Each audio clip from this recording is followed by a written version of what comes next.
experience. It's the teacher of all things. Its lessons propel you forward to overcome obstacles and learn how far you can go. It's what makes you, you. And it's at the heart of every Macquarie University degree. It means you can combine virtual and on-campus learning and personalise your degree. With courses co-created by industry leaders and degrees with inbuilt internships, you learn directly from those with experience.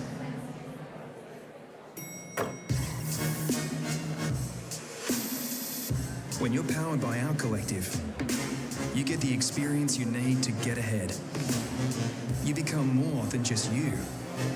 You become you to the power of us. Macquarie University.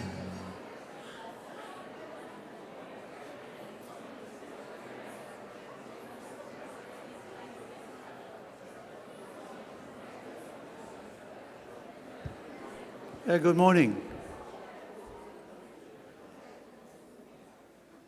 Welcome to this morning's graduation ceremony. It's a very special occasion, particularly for graduands on my right, but family and friends who've come to celebrate with them. It's an important day in their academic life, or maybe in their whole life. Anyway, a few things to go through first. We make sure all mobile phones have been turned to silent. We appreciate that. If we need to evacuate, please follow the directions of the security staff. They're around. We don't see them often, but they'll be here if we need them. And I'll touch wood, we haven't needed them so far. You're welcome to take photographs, but we ask that you don't stand and impede the view of people behind. We ask that you don't stand in the centre aisle at any time, nor approach the stage. There are facilities for family portraits and graduate portraits out the back, directly behind us here. So please avail yourself of that. And I haven't checked this morning, but there might also be facilities for framing of your photographs and your testamers. I think that's all I need to say at the moment, but I now need to talk to graduands.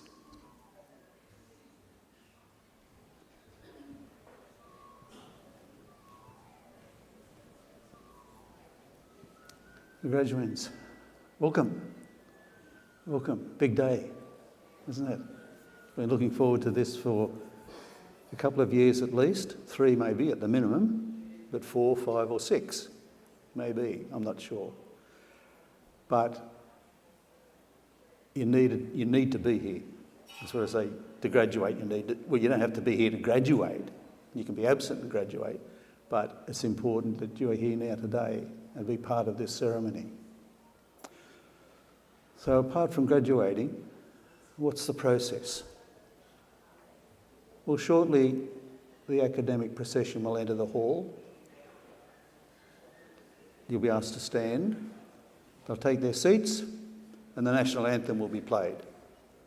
And we ask you, and you're already standing, so we ask you to remove your trencher, and at the end of that, back on your head, tassel on the left.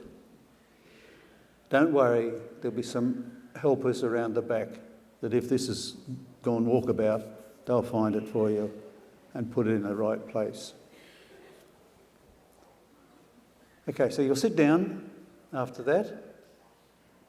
There'll be a welcome to country from Uncle Chris Tobin, and then the presiding officer, who today is the Chancellor, and he will address you. Following that will be an address from an occasional speaker, and then following that is the important part for you folk.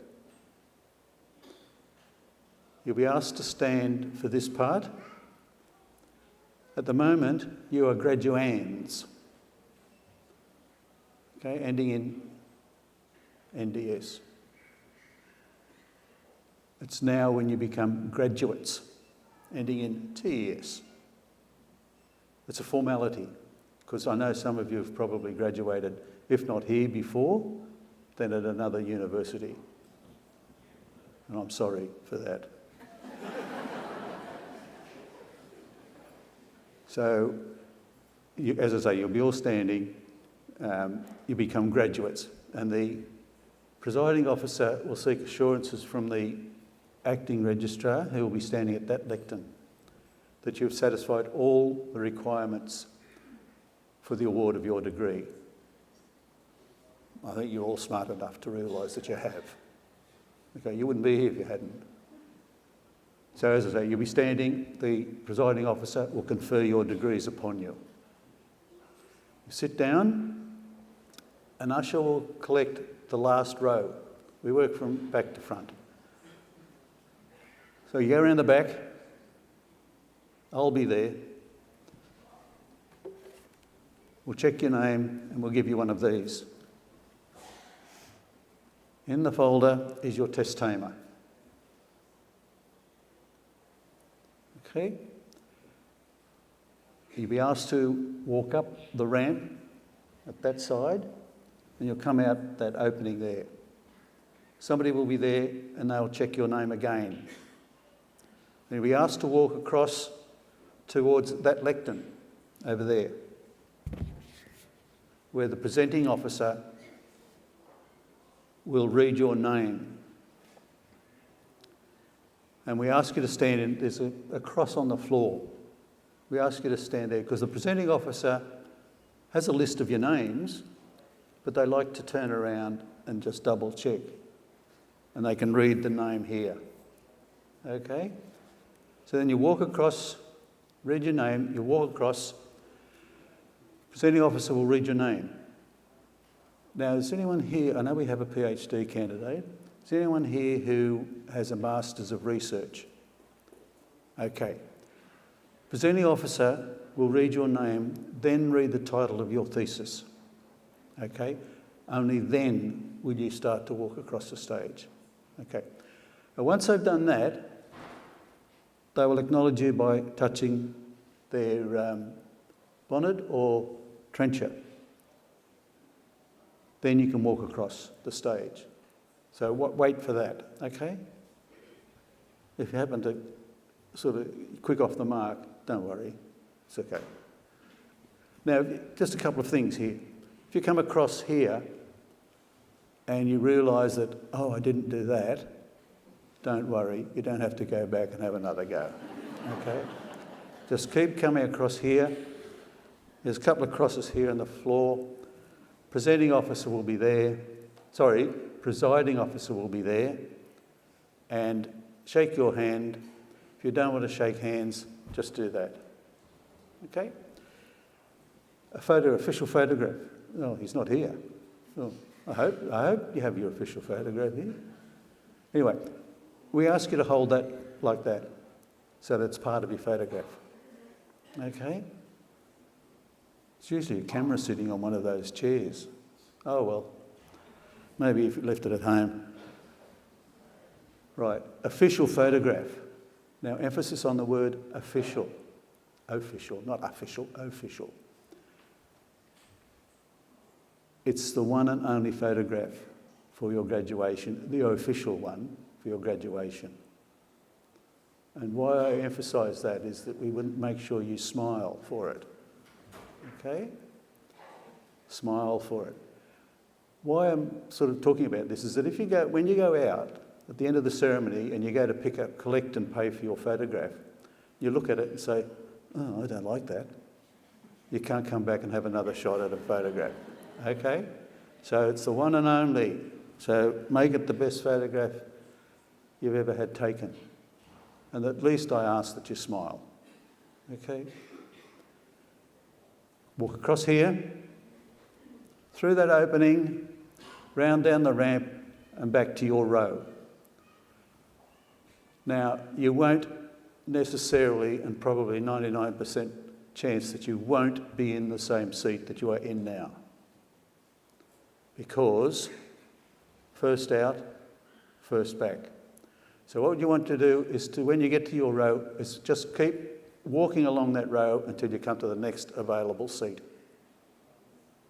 Okay, then you can sit down. And once you're all back here, now I must say, ma'am, excuse me, that's your seat when you come back. Okay? Right? If they'll go first, they walk along there and take your seat. No, it's not on. That's your seat. So if anybody's in there when you come back, turf them out. Okay? And that's your seat. So you all sat down? Did I mention there'll be an occasional speaker? There is an occasional speaker. One of you fine folk will come up and give the graduates' address. Can somebody just let me know that they're here? Who's doing that? Who's giving the... Oh, good. When you come back around here, sit down at this front row here. Okay? All right, so graduate speaker gives an address. Then there'll be a musical interlude. And then the presiding officer will close the ceremony.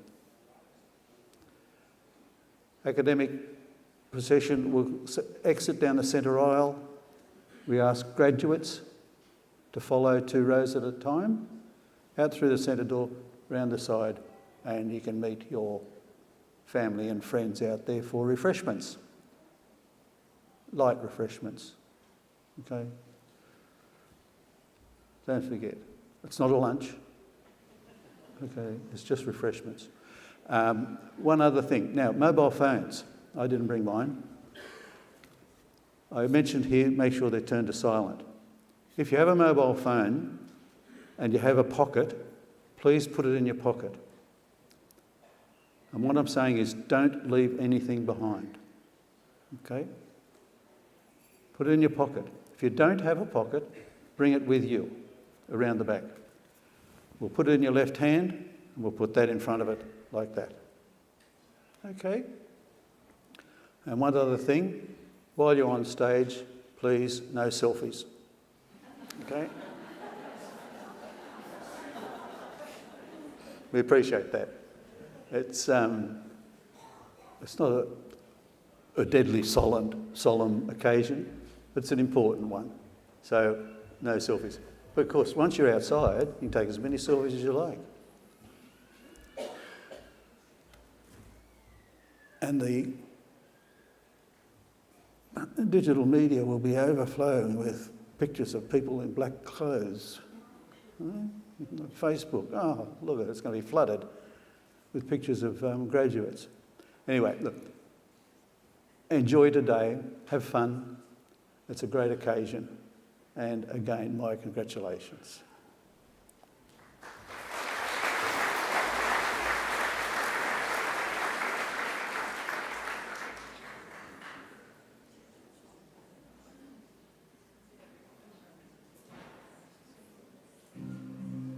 Congratulations on your graduation, the start of a bright future, a future that Macquarie University wants to share with you.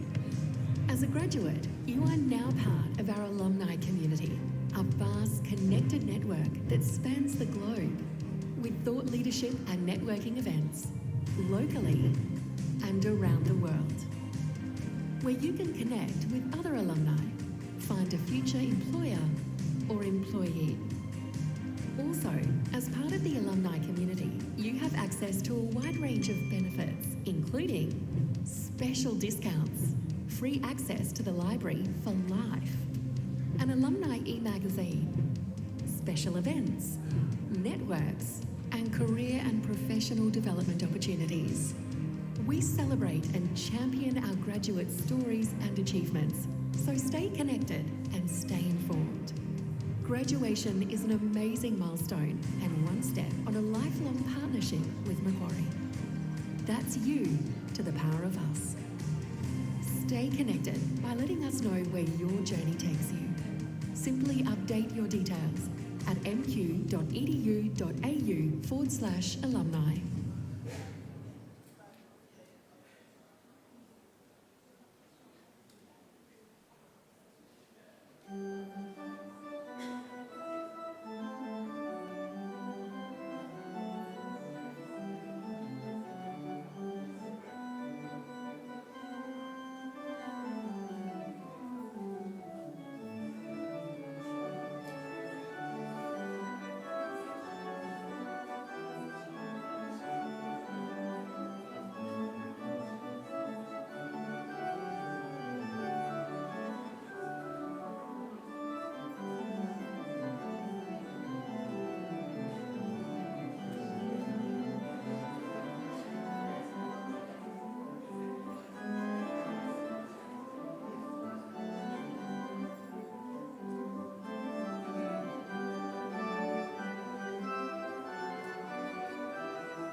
Shortly, the official party will enter the graduation hall.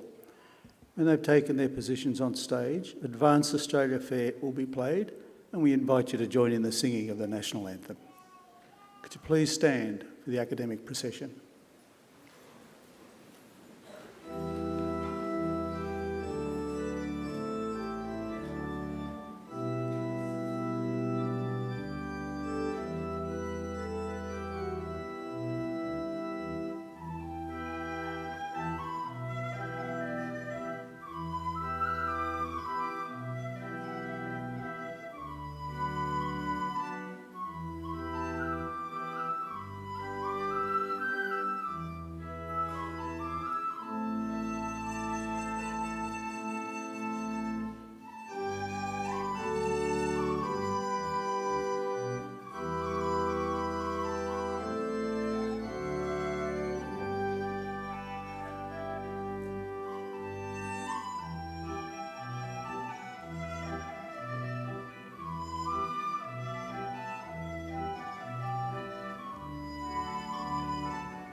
Australians, oh, let us rejoice, for we are one and free, with golden soil and wealth for all. Our home is girt by sea. Our land abounds in nature's gifts of beauty, rich and rare. In history's page, let every stage advance Australia fair. In joyful strains, then let us sing, advance Australia fair.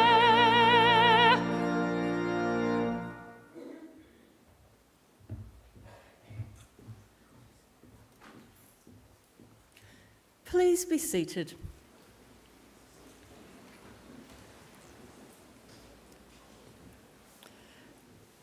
Distinguished guests and graduates, I would like to invite Uncle Chris Tobin, representative of the Darug people, to offer the traditional acknowledgement of country.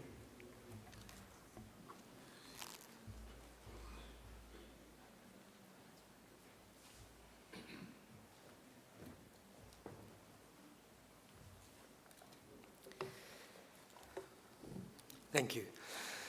Budri Molinul, everyone. Good morning, and Nalawa, welcome. Just got to find my page here.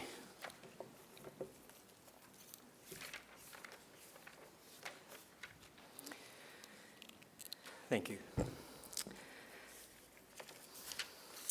We begin today by acknowledging that we gather here today in Wallamata, the clan country of the Wallamedigal, and the traditional country of the Darug people. I wish to pay my respects to our old people, those that went before us, our elders and our ancestors, and thank the university for their invitation to come and acknowledge country with you today. The acknowledgement of country for me is actually one of the beautiful features of contemporary Australia, where we pay our respects to Aboriginal Australia while affirming ourselves as a community or a nation that cares about what is right and works together in common purpose for the social and environmental healing of our country. My family, in fact, descend from Yarramundi, a respected cleverman and elder of the neighbouring Burrabarongal clan during the early years of colonisation. He saw that our survival in this new world could best be secured if we could learn more about it. And so he enrolled his daughter, Bulungai, or Maria as she's known, into the Native Institute, a school set up in 1815 by Governor Macquarie, offering formal education to Aboriginal children. Maria studied there for several years and used her newly acquired skills to lobby and eventually secure some land for herself and her family out along the Richmond Road. Other Aboriginal families soon joined them, seeking refuge there during the brutal displacement of Aboriginal people throughout the 1800s. And the place became known as the Blackstown, where the present-day city of Blacktown gets its name. We are very proud of her, as I'm sure your families are of you here today. And with good reason. Your success is our success. Your advancement, our advancement. Now that was probably better understood in more traditional times when camp groups were smaller and clans abided by strict sharing laws, which meant the food that you caught and brought back was distributed throughout the rest of the camp. Your skills and good fortune were thus enjoyed by all. Your efforts literally nourished the rest of the community, and you in turn were looked after by them. Yes, we can live quite beautifully when we work together. Our Aboriginal ancestors certainly live well in many respects, and I use occasions like this to offer them to yourselves as a model or a benchmark on how good to expect our lives today. You see, when Captain Cook arrived here a little over 250 years ago, he described the people he encountered as one of the happiest people he'd ever met. They owned nothing, he wrote, but the tools they carried. They were mostly naked, made their shelters from the bark of trees without cutting them down, and fed their families from the earth without excessive tilling or clearing. There was no slavery, no rich and poor, and no homelessness. People cooperated to collect the resources that were needed, which were then shared out according to strict Aboriginal law. Our lands are maintained in their natural state through fire and responsible harvesting. Our rivers and waterways kept clean and unpolluted, with people drinking out of them as they've done here at Wallamata for the past 20,000 years. So please consider, this is not some far-off vision or dream yet to be realised. This is normal life for us, and for the longest time, and not that long ago either. And there's really no good reason why we should expect less for ourselves and our children than what our ancestors enjoyed. Admittedly, there's a lot more of us. However, we are a clever people, and there's still much magic in the world, I like to believe. So graduates, I would say expect great and wonderful things from your life. Life is good, we are naturally happy, and normally very good at looking after each other and the planet. I would just suggest that you share your skills with the rest of us where you can, and keep following that beautiful spirit within you that got you this far. Do this, and I'm confident we can put together a world we can be proud of, and a future that is worthy of our children. We can all do our bit. I'll do mine now by winding up and letting you graduate. Just want to say congratulations to all of you, and all the best in our collective futures. Have a wonderful day. Thank you, Yana.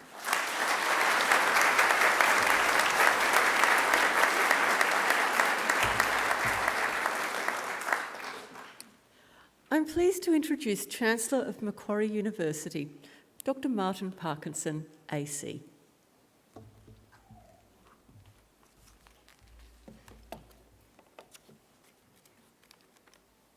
Thank you, Chris.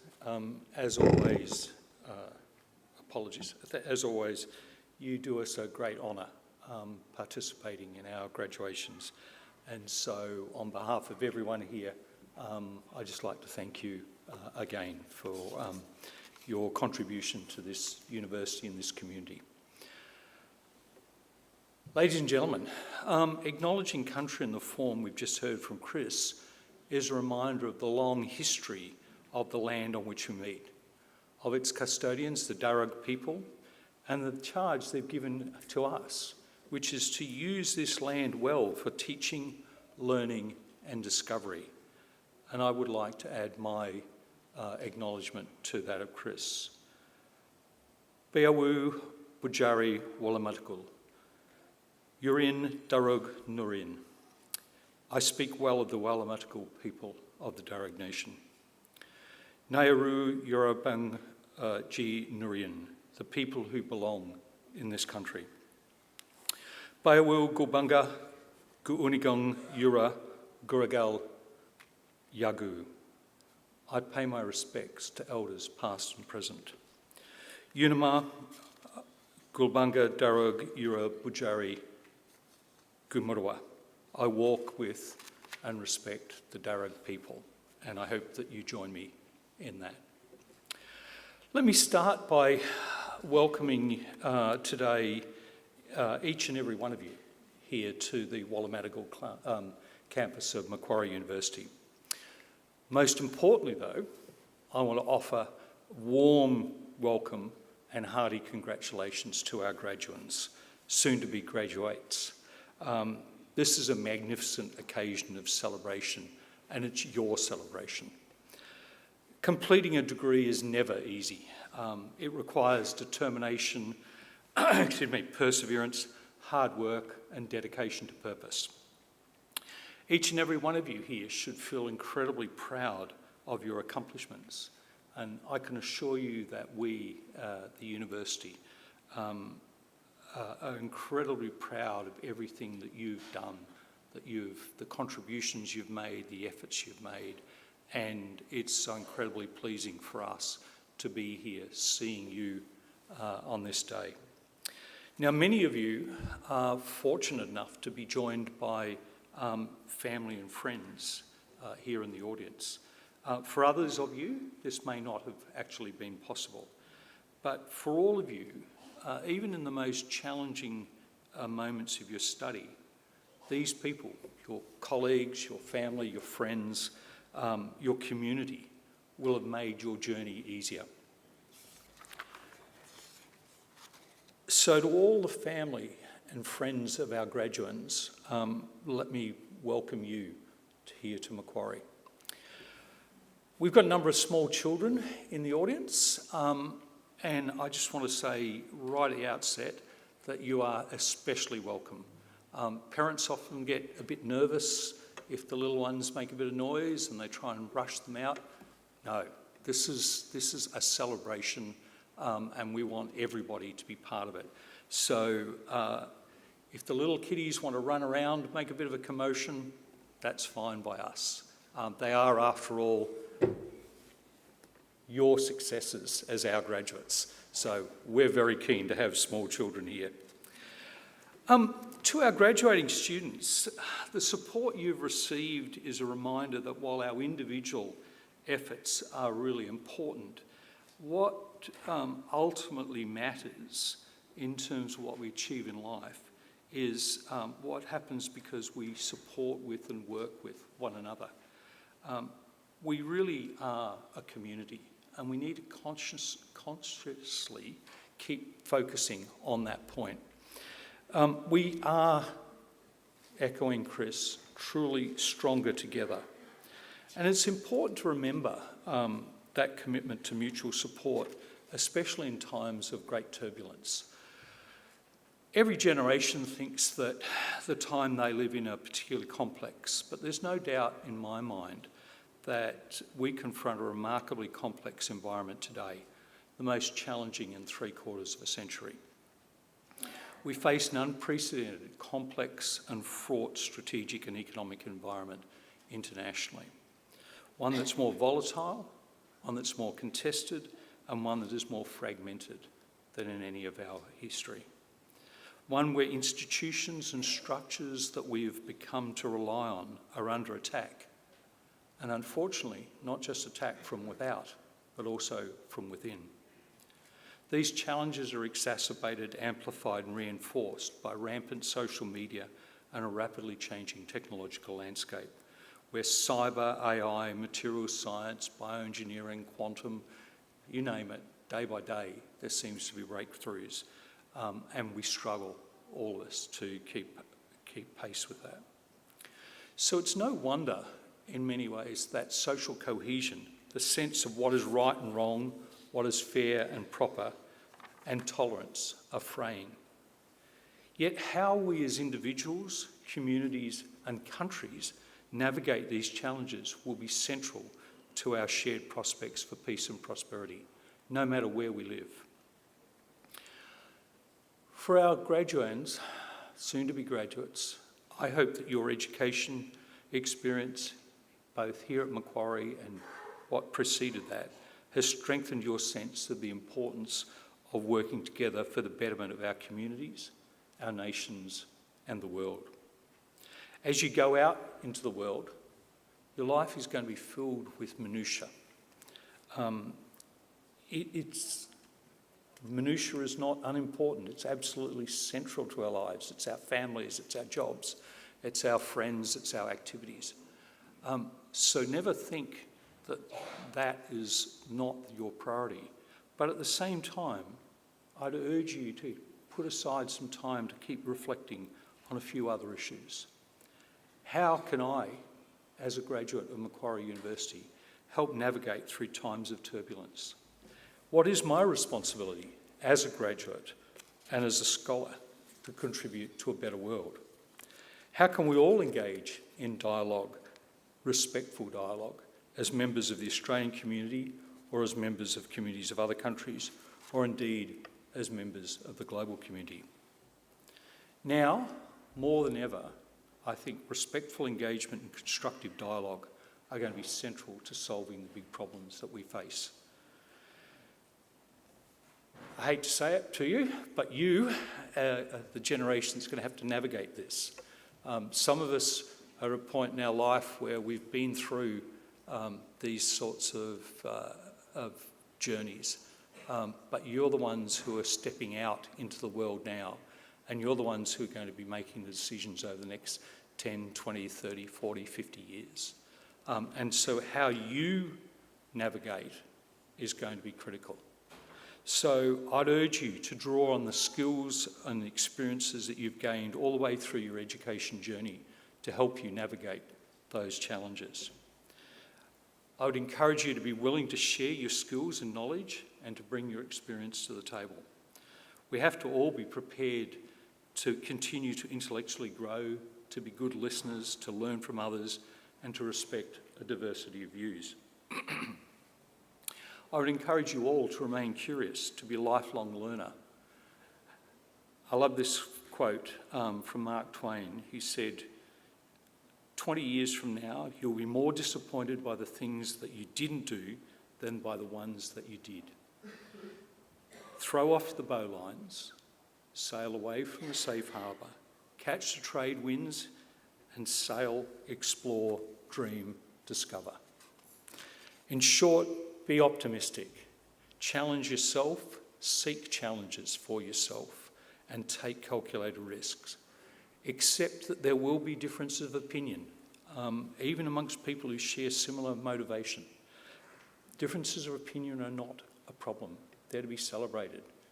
When we talk about diversity, we have to talk about diversity of thought as well as diversity of every other form. Acknowledge that and commit yourselves to working for the common good. To do that, though, you will need strength.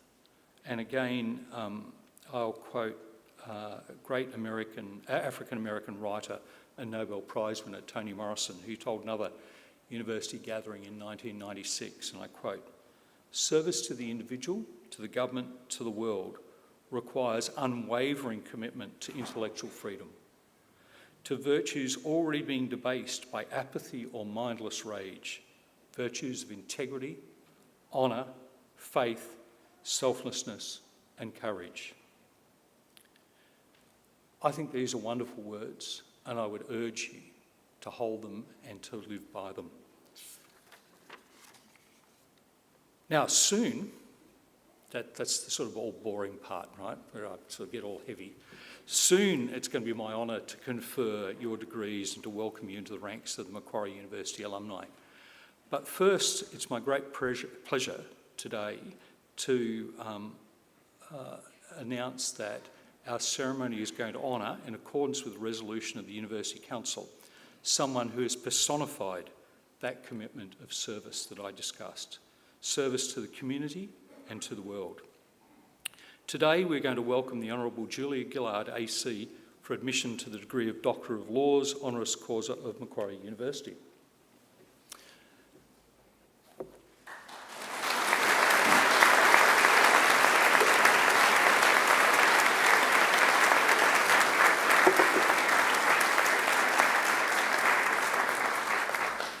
While there's much I could say about the former Prime Minister, I'm going to leave that for today's other special guest.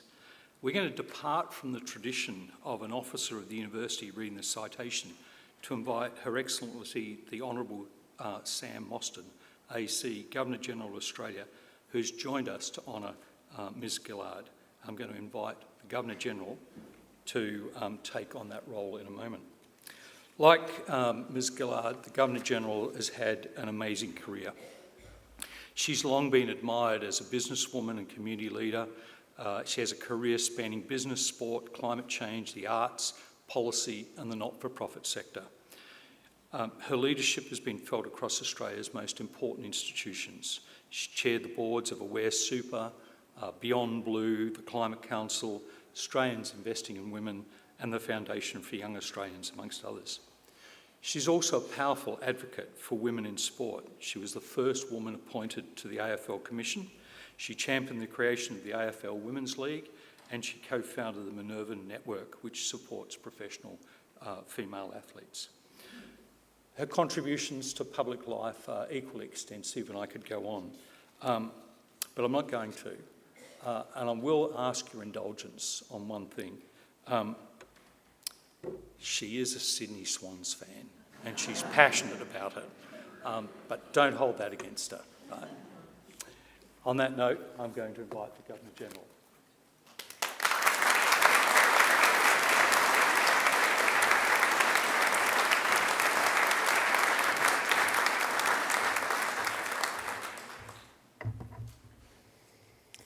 Good morning, everybody. When I was sworn in as your Governor-General in July of 2024, I committed my 5-year term to be focused on 3 things: care, kindness and respect. Care for each other, care for those that do the caring of others, care for our environment and care for country and the richness and beauty that that offers us, care for our civics and our institutions, and care for the way we debate and discuss the very tough issues of our time, always with respect for the other and not descending into chaos, into violence, to rancour and anger, always to respect those with other opinions. I wanted to say, Chris, in welcoming us here on behalf of the Darug people, that I took much of my inspiration from what I'd always heard from First Nations people, welcoming us always with such generosity for so many hundreds of years, but of course doing that amongst yourselves for tens of thousands of years. And we saw that again today with Chris's beautiful, inclusive welcome to country, uniting us and telling us what care looks like for people, for country, for our environment, for each other. And I just want to thank Chris for the beautiful way in which you conduct these ceremonies, how you bring everybody in. It's an act of care, and it's an act of care that Aboriginal people have been offering us very generously. And I see it most obviously in the ceremonies I now preside at, the citizenship ceremonies, where those who are about to take citizenship are totally engaged with their welcome to country as it's occurring, as they've left a country to come to this country. It's an important thing for us to reflect on as an extraordinary nation, a modern nation. I just want to pay my respects, Chris, to you, to Darug people, to your elders, past and present, and all First Nations people who are in the audience today for this magnificent, this wonderful day for parents, for students, and for me, an extraordinary honour. For me, as your second woman to serve in the office of Governor-General, there could be no greater joy or privilege or honour than to read the citation for Australia's first woman to hold the position of Prime Minister in this country. I look back at the photos of her investiture and her swearing in, and she was sworn in by the extraordinary Dame Quentin Bryce, who was then the first woman to hold the office I now hold as Governor-General. It was quite a moment, our first woman Governor-General swearing in our first woman Prime Minister. As the second woman to hold this office and the 28th Governor-General that cares very deeply about where we've come from and where we're going, there could be no greater honour for me than to read the citation of the Honourable Julia Gillard AC this morning. Before I ask her to stand, I will drop down into a little bit of humour, given that the Chancellor has gone there on my football love. You'll notice that Julia is wearing a red and white gown. Had she chosen to wear a red pantsuit, she'd be a Swanee.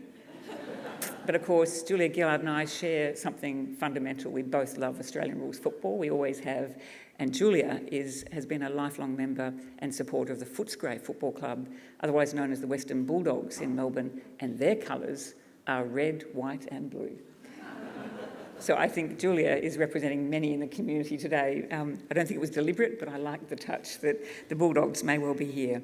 I have a very important task. As I said, it's one that I take very seriously and feel the deep honour to do today. And for the graduands, I hope that you feel the extraordinary moment of us celebrating a truly extraordinary Australian who changed our nation and continues to change the world in everything that she does. I'm going to invite the Honourable Julia Gillard AC to stand for the citation.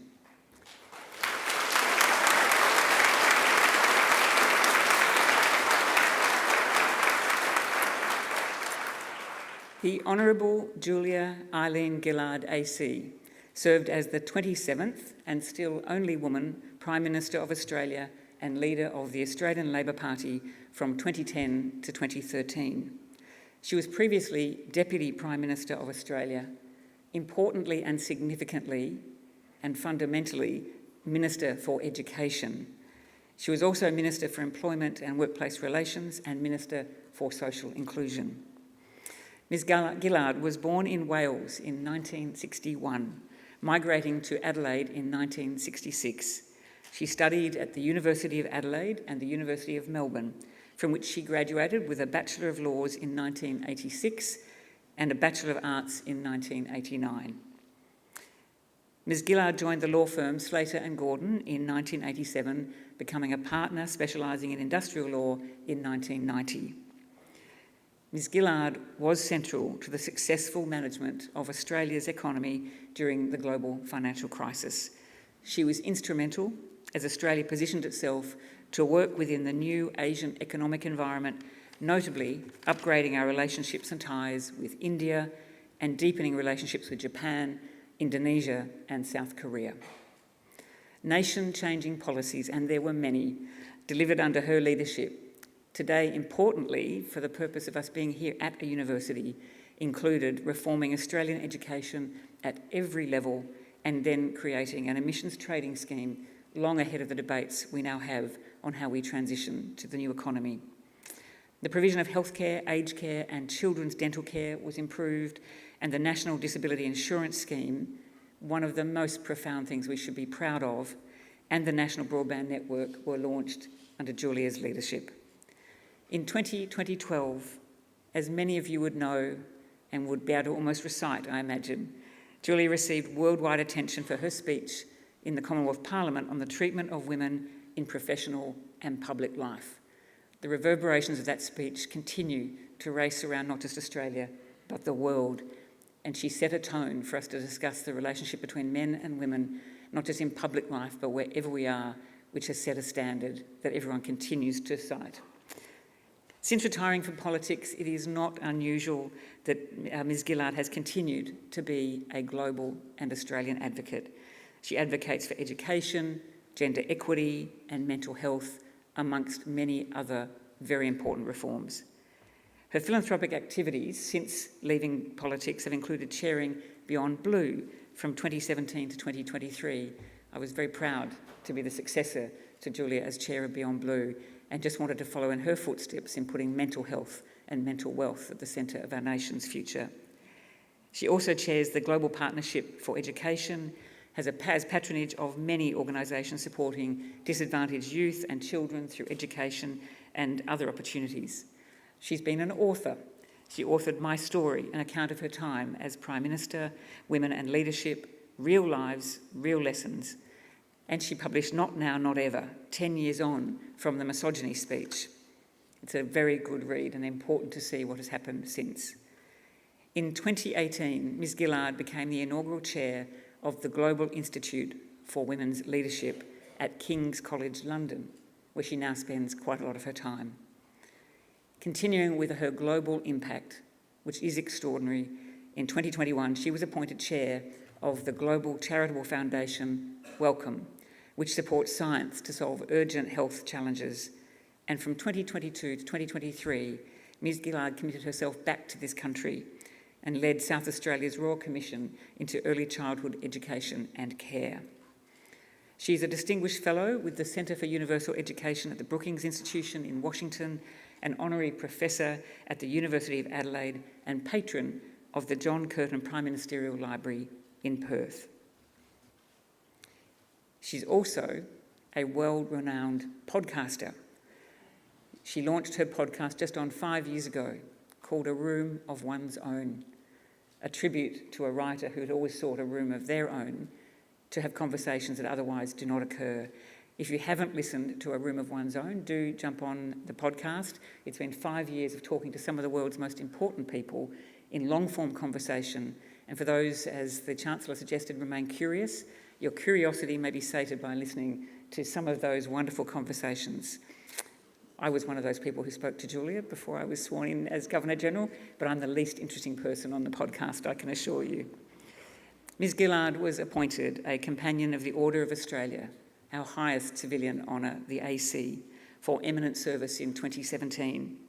The citation reads, particularly as Prime Minister through seminal contributions to economic and social development, particularly policy reforms in the areas of education, disability care, workplace relations, health, foreign affairs, and the environment, and of course, as a role model for women. I would add to that, she is simply a role model for us all, and particularly for those graduating today and your families and friends. It is therefore so fitting that it is today we recognise the Honourable Julia Gillard AC with the degree of Doctor of Letters, honoris causa, in recognition of her extraordinary leadership of Australia, her advocacy for women and children, her passion for education as a tool for intergenerational change, and her philanthropic support for the disadvantaged, the disabled, the disenfranchised, but really for every human. She epitomises the care that I spoke about at the beginning of my remarks. Julia Gillard cares about all of us. She always did. She showed up in public life, and today it is an honour to see her awarded such an important doctorate at an important university, having driven the reforms of education amongst so many other things. I'm now going to ask the Chancellor to finalise the awarding of the honoris causa. Julia.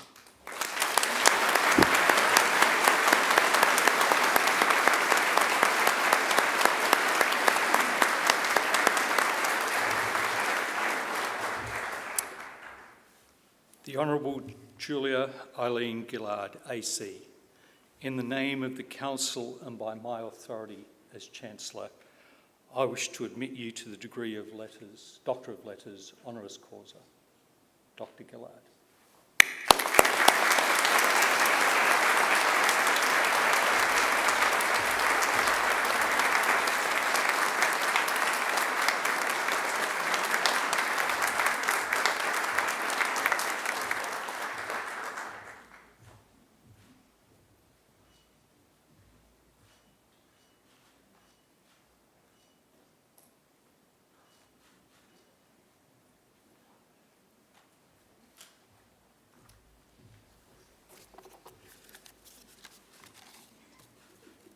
I'm now going to invite the Honourable Dr. Julia Gillard, AC, to deliver the occasional address to our graduation ceremony. Please welcome the newly minted Dr. Gillard.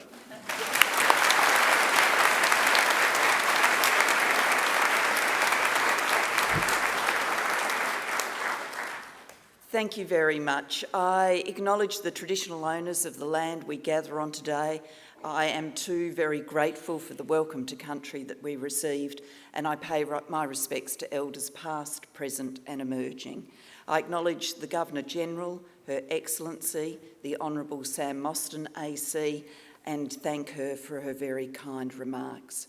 Chancellor Dr. Martin Parkinson, Vice-Chancellor Professor S. Bruce Doughton, University executives, graduands, distinguished guests, families and friends. Thank you, Chancellor, for presenting me with the Honorary Doctorate of Letters, and my thanks also go to the University Council. I am absolutely delighted the Governor-General could be here and read the citation, and that our nation has the opportunity to benefit from her leadership, though of course we are in dispute about the football, as you've heard. It's an honour to be recognised in this way and to share this moment with all of the students who are celebrating their graduation here today. I remember the sense of overwhelming joy and achievement I felt after completing my final 3.5-hour law exam. Reaching the finishing line is a moment to be savoured and to thank those who have helped you get here. But I also remember the feeling of uncertainty that enveloped me the day after my final exam celebrations. What now? I knew I wanted to practice law, and that meant I had two choices: to seek a position as an article clerk or attend a 6-month legal workshop. I chose the legal workshop course and supported myself by waitressing. It was an intense 6 months of learning and friendship with others in the group. We soon reached the stage where we would be embedded in law firms for a few weeks of work experience. I landed in the personal injury department of Victoria's most progressive law firm, Slater & Gordon. I was plunged into a world of thousands of files representing clients in real need, lawyers dictating letters into small handheld machines, a word processing pool of women workers furiously typing, and everyone overwhelmed by the volume of work. Even as I say those words, I realise how dated it all sounds. Presumably, you would have to take yourself off to a museum to see a dictaphone today. But Slater & Gordon did offer me a job focused on industrial law, and I took it. Over 8 years, as I made my way up to being a partner, I learned many things about the law and about myself. How demanding it is to combine empathy and expertise in the service of a client. The joy and the terror of being so relied on by others. What it really means to work hard. While I did eventually decide that politics and the opportunity to govern was the best place for me to make a difference in the areas I was really passionate about, my time in the law gave me an excellent foundation. My legal education and career never left me, and I've experienced some wonderful full circle moments. My law of employment lectures and my time running cases fighting for people's workplace rights were part of what enabled me to later deliver the Fair Work Act as Workplace Relations Minister. Giving you a summary like that makes it sound like the progress from my time as a student to the highest political office was logical, natural, even inevitable. Let me assure you it never felt like that, not for 1 minute.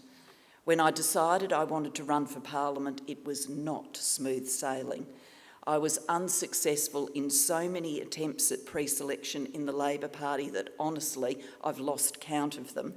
And when I eventually did win through for a Senate spot in the 1996 election, I ran and I lost. I was so determined though, some might say stubborn, I prefer focused, and in 1998 I was ultimately elected as the federal member for Lawler in Melbourne's West.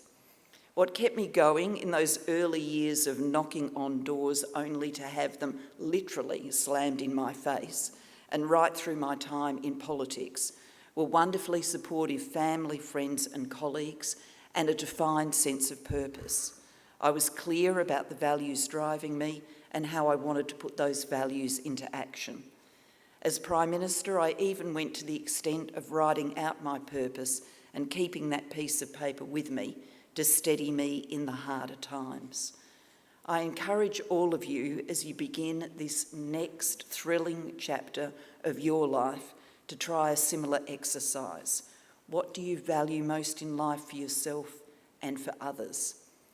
In that document about purpose that I wrote, I said that I was a complete optimist about the future of our country.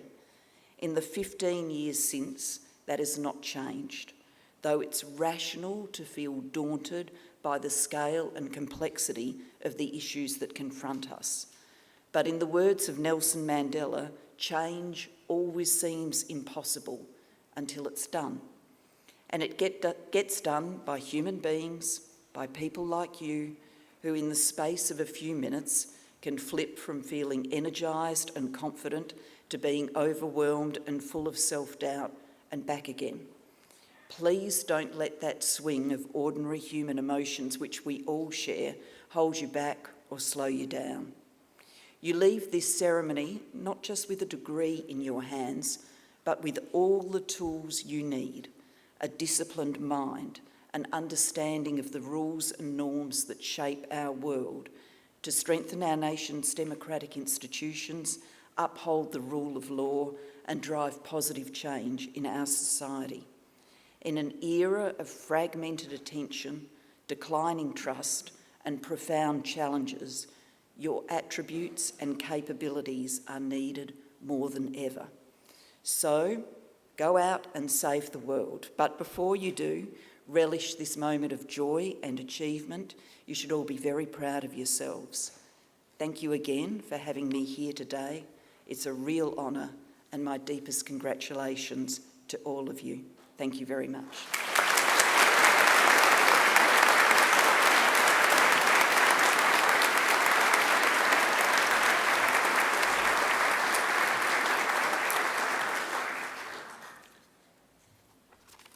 Thank you, Dr. Gillard.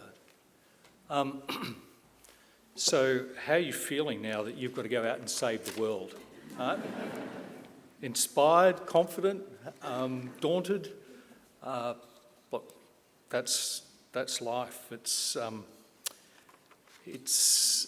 the challenge that brought you to a university, has driven you through your education experience, and it's what awaits you as the rest of your life unfolds from here on.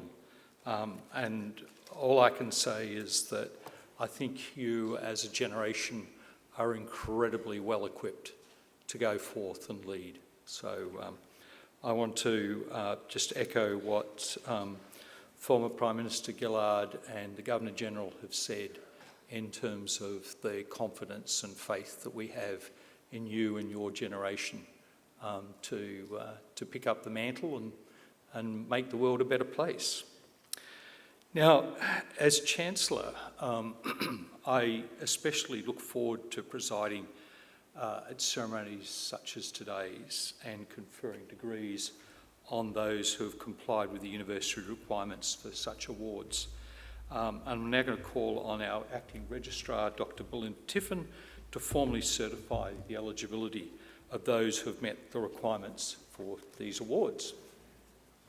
Chancellor, I certify that all of the candidates being presented here today and those who are absent have satisfied the requirements of the Academic Senate for the degrees they are to be awarded. Would all candidates for admission to degrees please stand?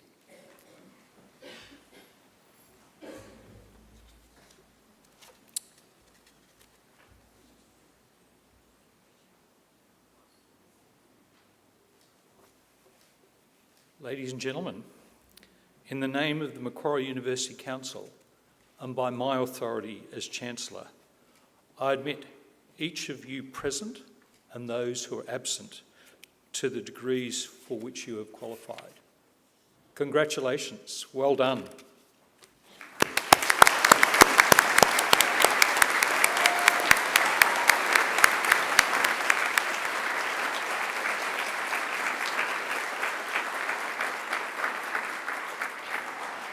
Graduates, please be seated.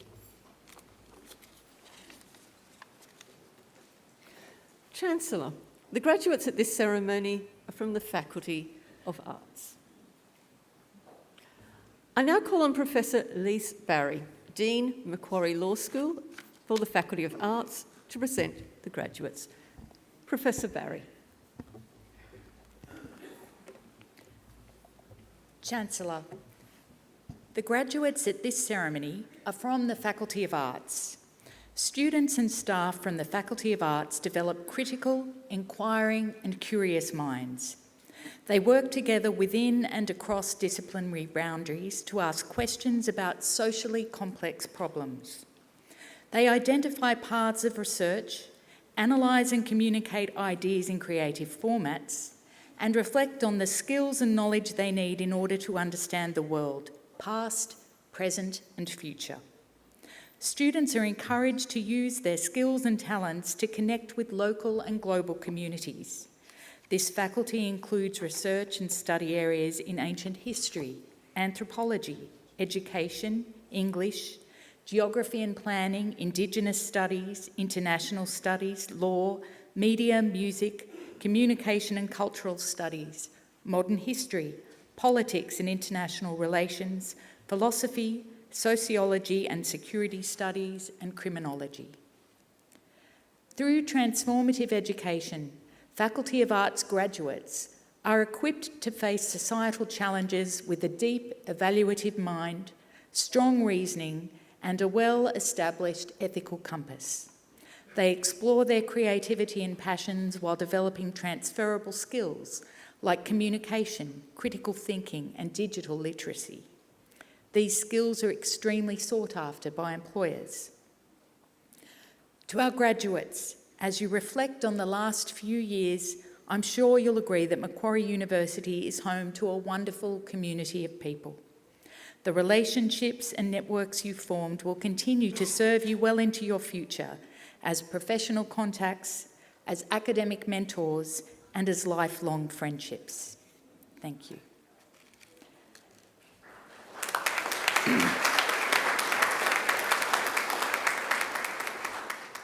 Chancellor, I present to you the graduates from the Faculty of Arts whom you have admitted to degrees or awarded diplomas. I present graduates admitted to the degree of Bachelor of Arts and Bachelor of Laws Honours Class 1, Portia Bolte.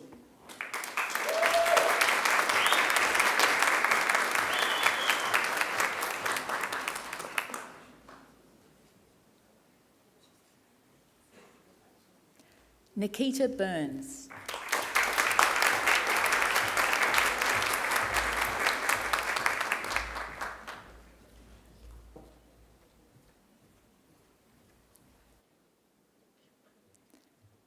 Jessica Mohandas Barg.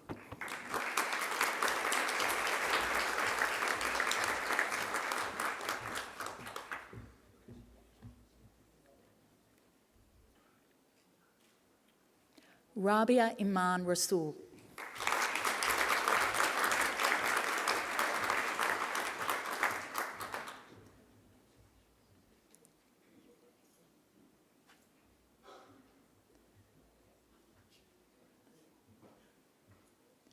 Kieran Wan.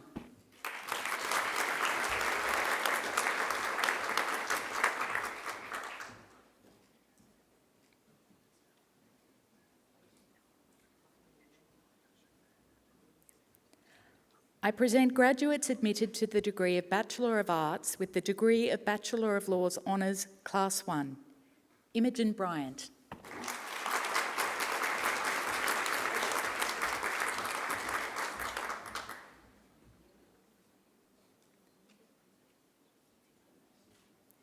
Lewis Wallace.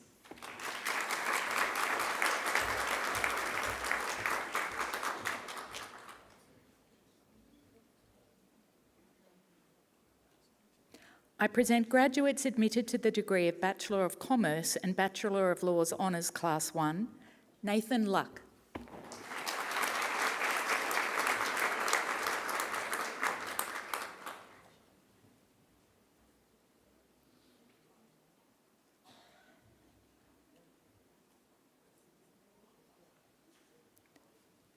Sami Shamsi.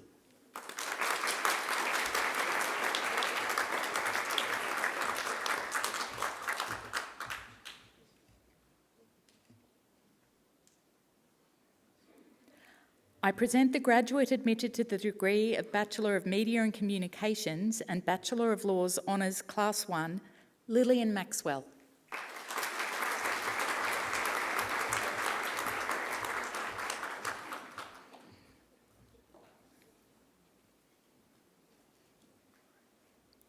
I present graduates admitted to the degree of Bachelor of Laws, Honours Class 1. Emily Borg.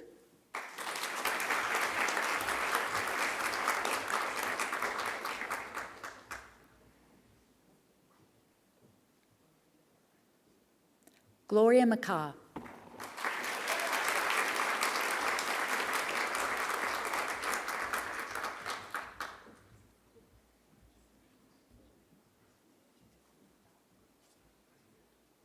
Jasmine Pearson.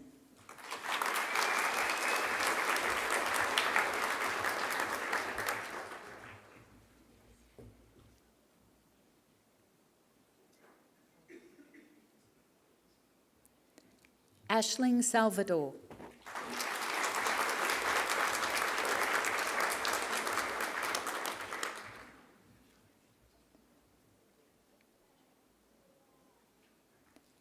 Ellen Sheehy.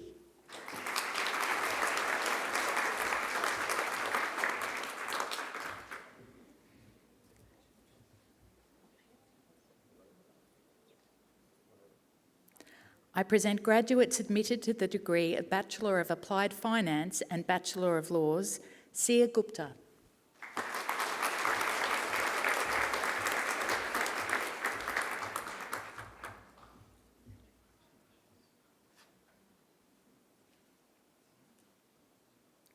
David Hallgren.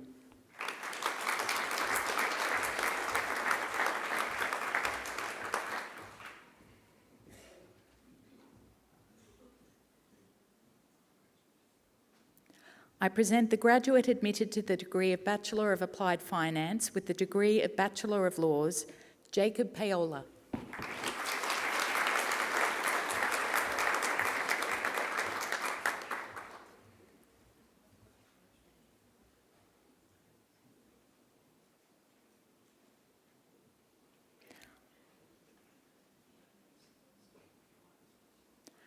I present graduates admitted to the degree of Bachelor of Arts Psychology with the degree of Bachelor of Laws, Saiful A.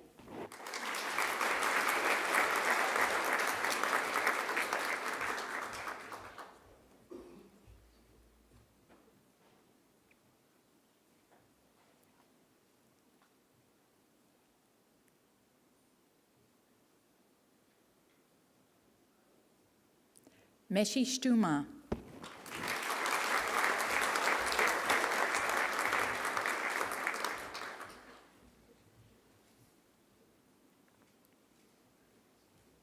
Pavathi Rakesh.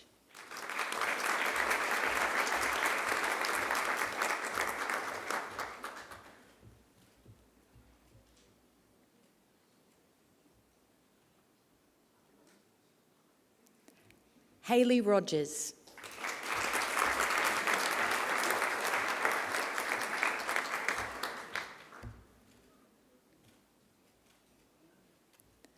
I present graduates admitted to the degree of Bachelor of Arts and Bachelor of Laws, Radha Aurora.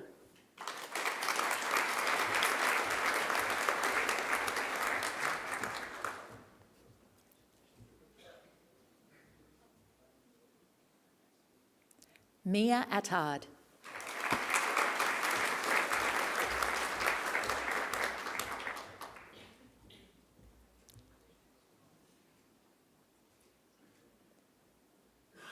Jackson Bradney.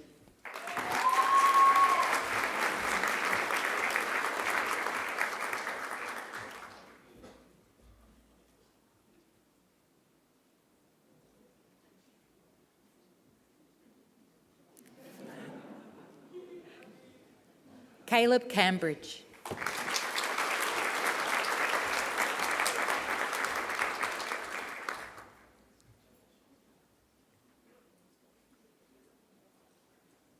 Maria Ciccone.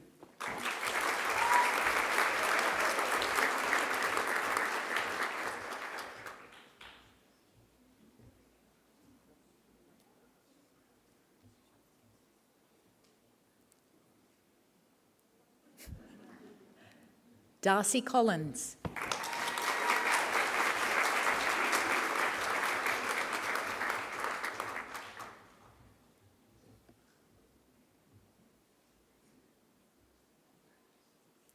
Amy Coughlin.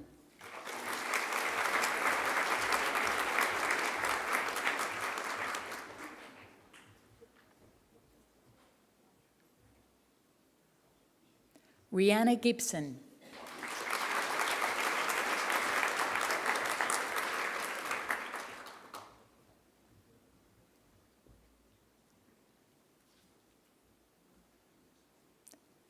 Justin Hung.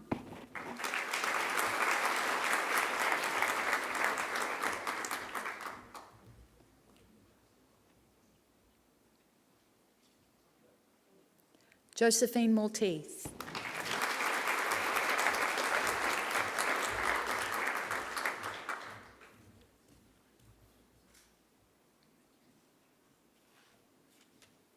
Emmy Fung.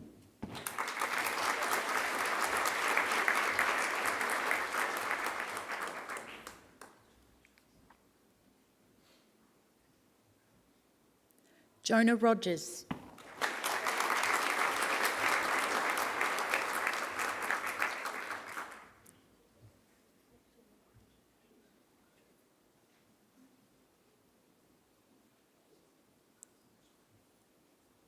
Shruti Sajeev.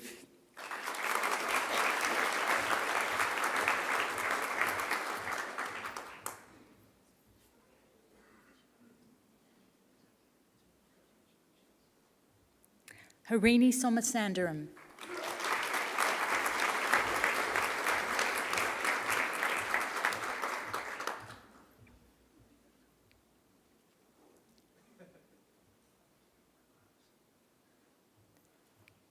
Ella Spencer.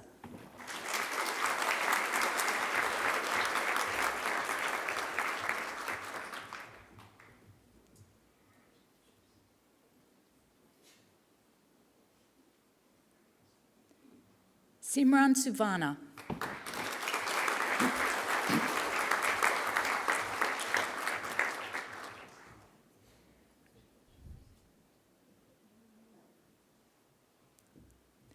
Celine Chupchet.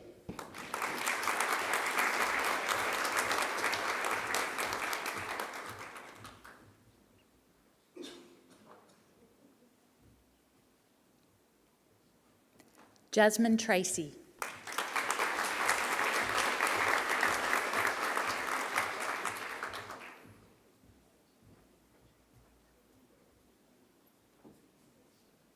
James Wilson.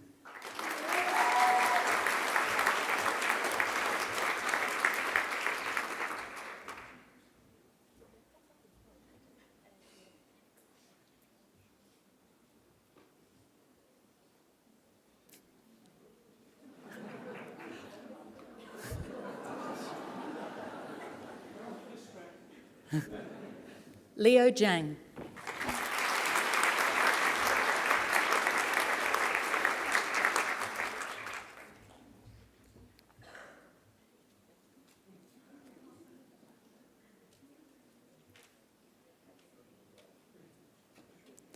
I present graduates admitted to the degree of Bachelor of Arts with the degree of Bachelor of Laws, Kate Malcolm.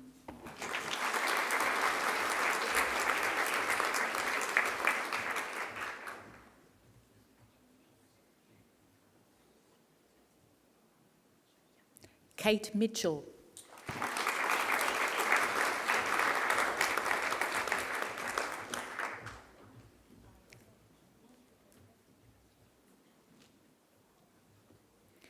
I present graduates admitted to the degree of Bachelor of Business Administration and Bachelor of Laws, Ebru Akpanar.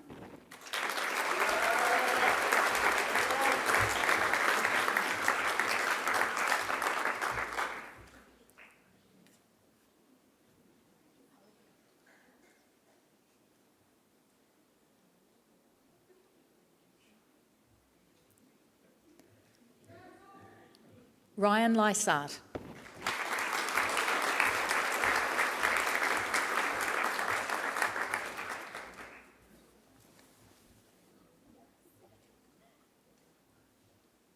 Iman Malik.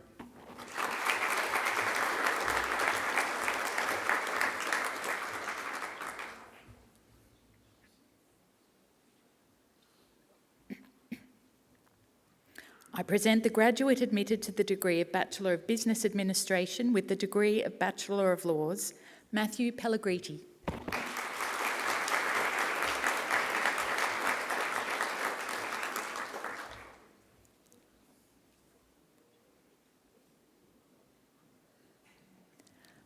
I present the graduate admitted to the degree of Bachelor of Commerce, Professional Accounting with the degree of Bachelor of Laws, Lorenzo Gutierrez.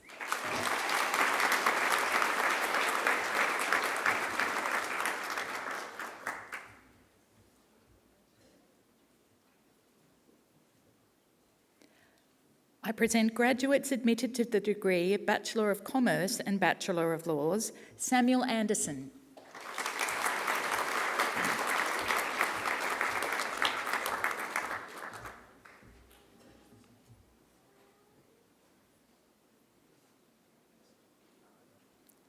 Felovic Arcelios.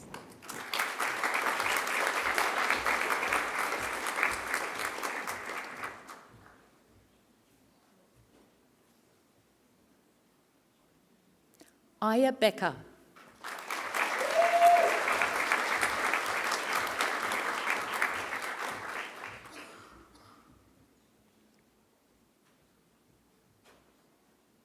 Christian Brayan.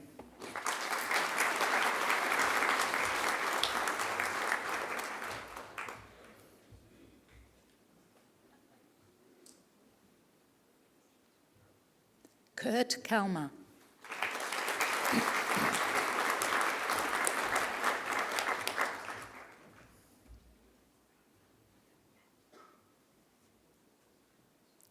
Jace Coldrake Redhouse.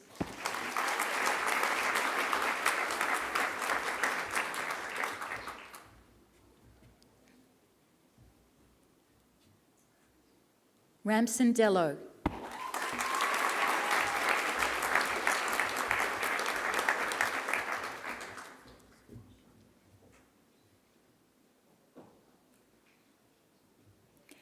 Jeanne Dave Culling.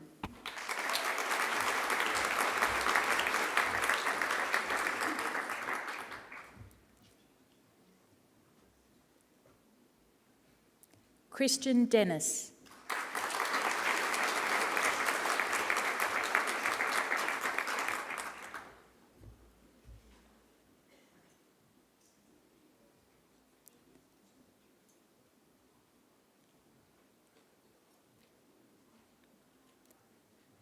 Kai Denton.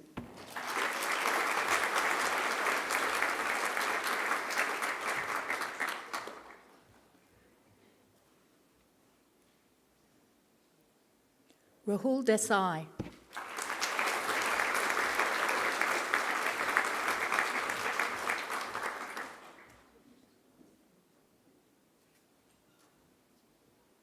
Jessica Ding.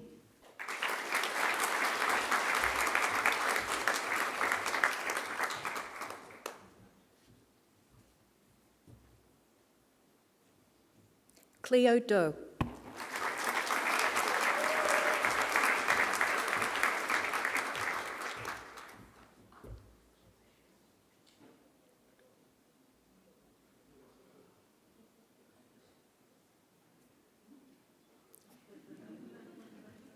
Sean Doherty.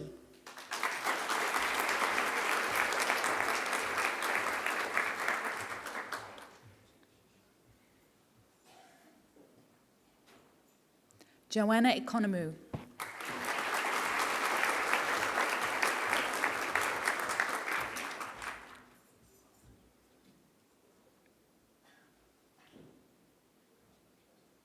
Ilan Kaufman.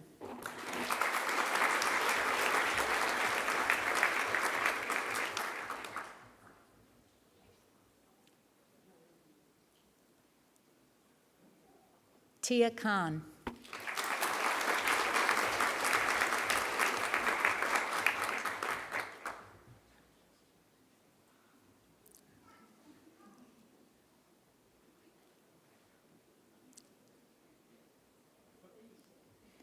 Isabel Knight.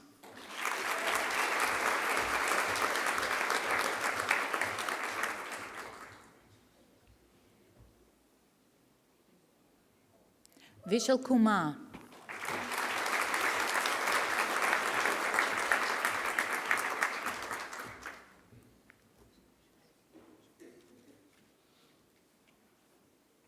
Sophia Leal.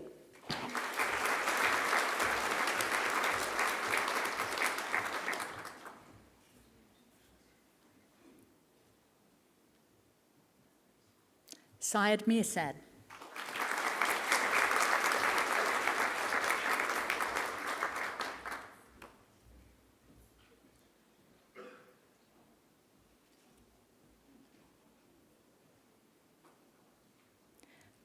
Priyanka Nirian.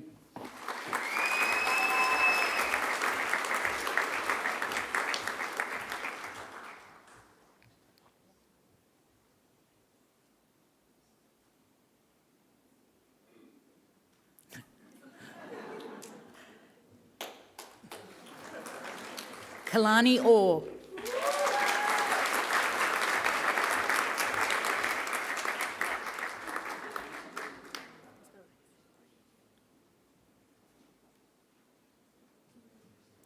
Isabella Pace.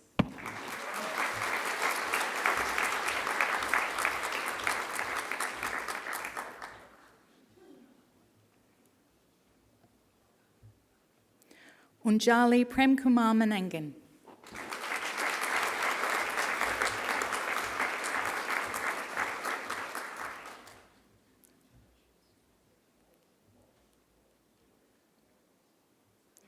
Ramya Rajavan.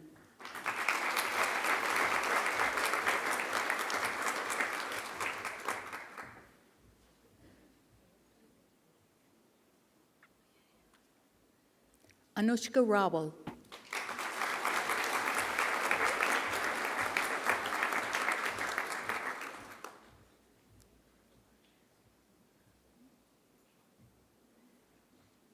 Jasmine Saluja.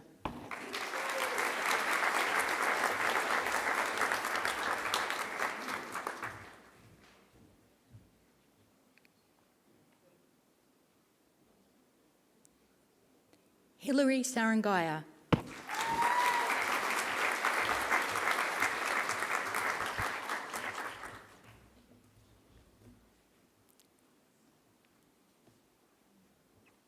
Elsa Saysan.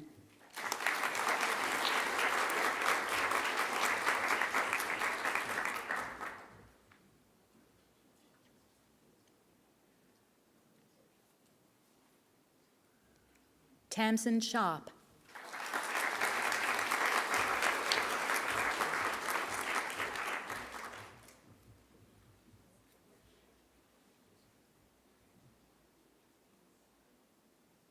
Sarah Shields.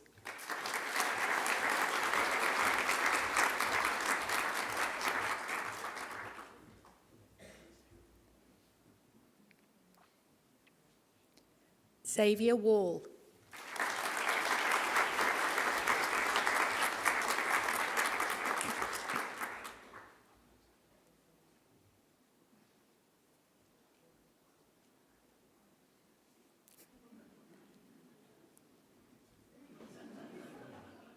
Campbell Wallace.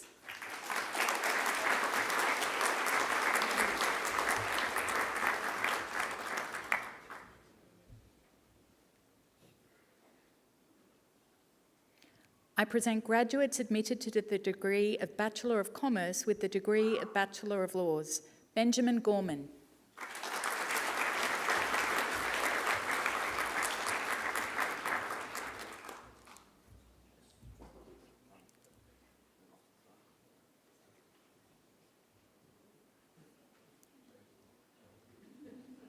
Rohan Marate.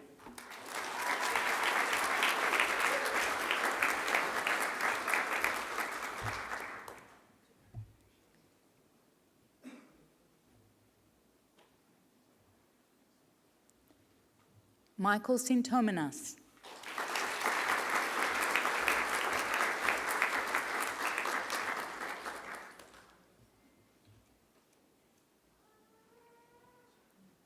I present graduates admitted to the degree of Bachelor of Environment and Bachelor of Laws.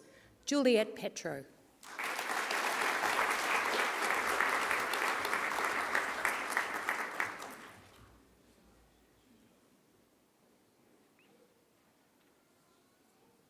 Anna Williams.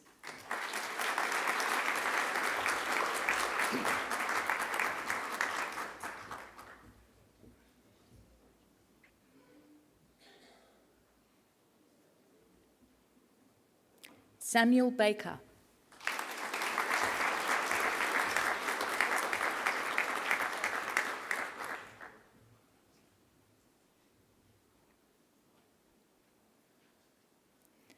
I present graduates admitted to the degree of Bachelor of Information Technology with the degree of Bachelor of Laws, Sahana Arungiri.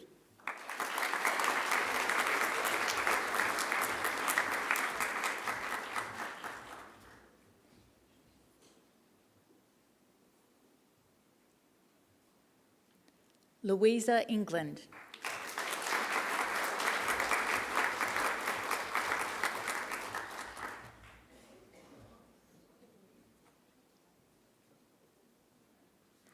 I present graduates admitted to the degree of Bachelor of International Studies and Bachelor of Laws, Georgia Jacks.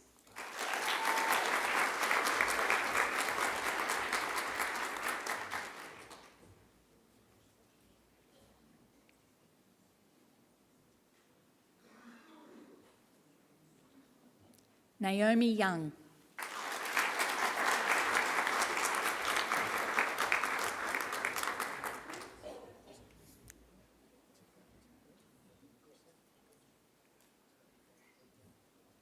I present the graduate admitted to the degree of Bachelor of International Studies with the degree of Bachelor of Laws, Taltafi Peshi.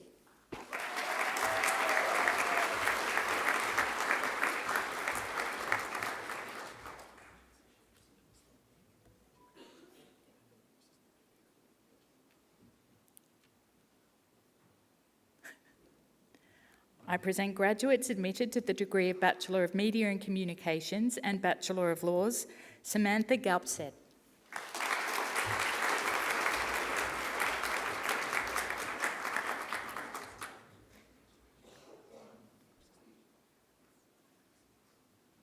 Seth Gilath.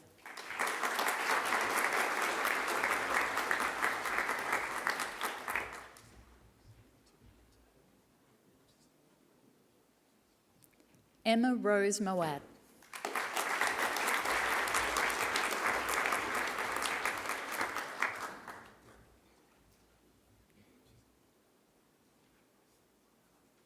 Marcus Porachin.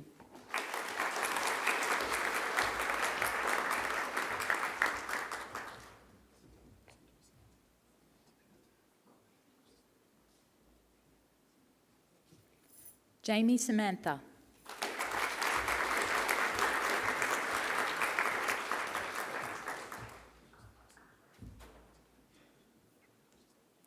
Edward Toole.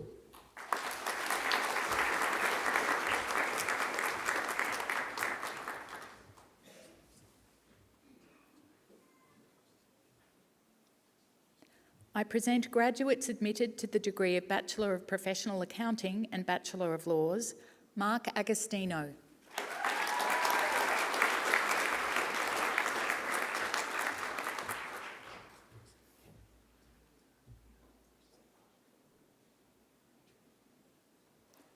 Emma Bielich.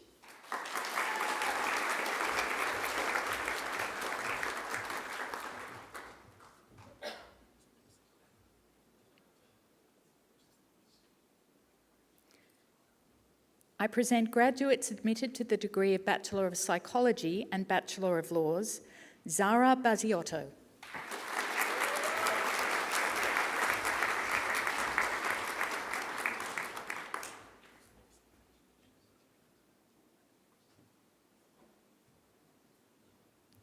Alana Cobb.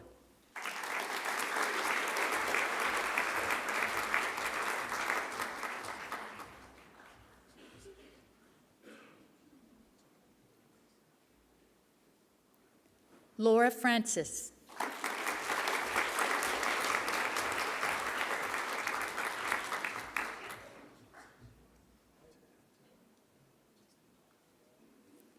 Emma Garsky.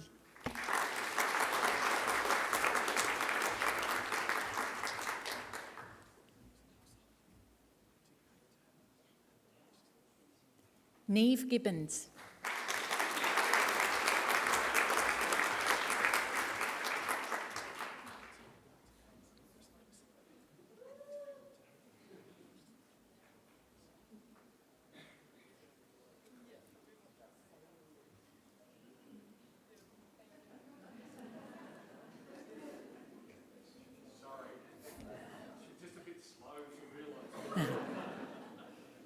Cameron Hayes.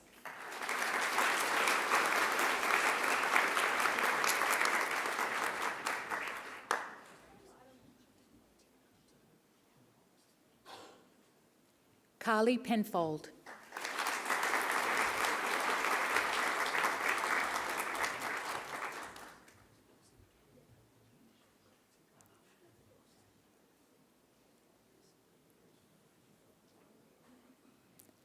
Tanya Thomas.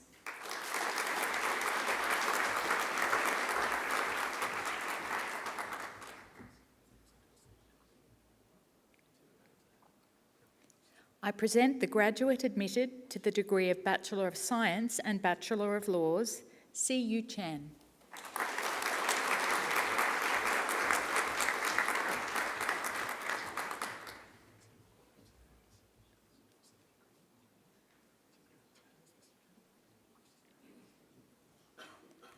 I present the graduate admitted to the degree of Bachelor of Security Studies and Bachelor of Laws Honours Class 1, Tendai Gezamati.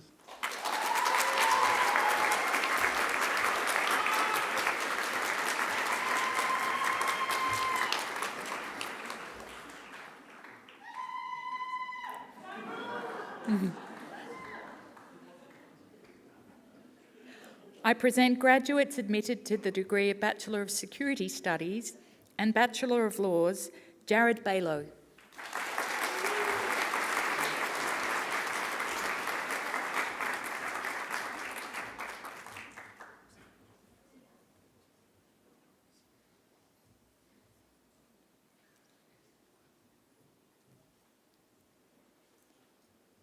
Ruby Lynch.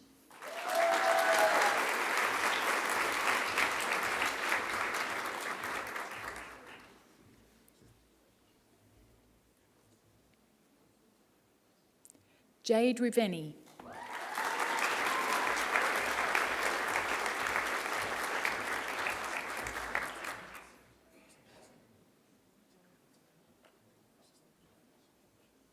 Katerina Vishnevetska.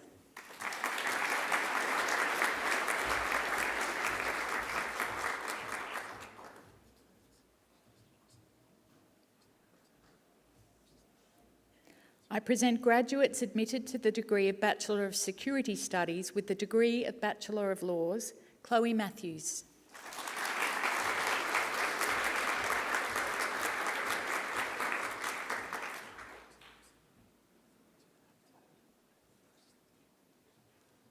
Monique Macrina.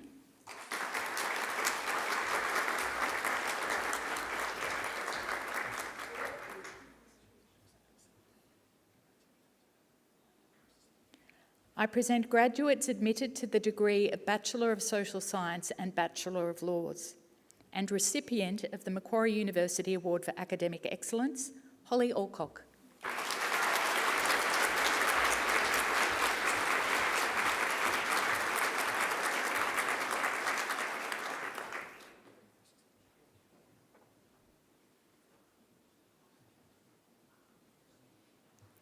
Eleanor Dunlop.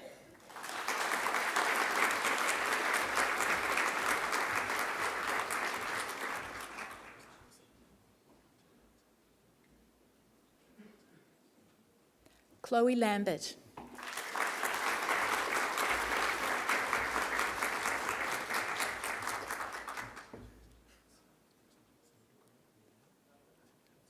Melanie Laurie.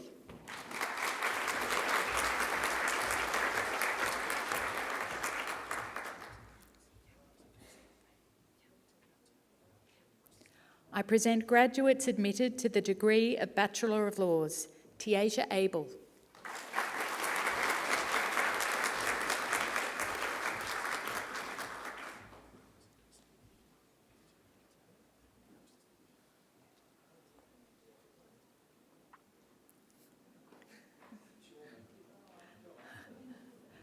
Letitia Adams.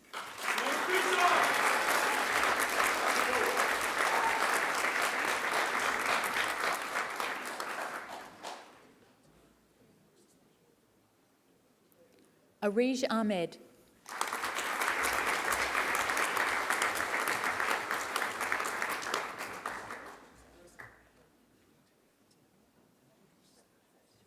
Georgia Alex.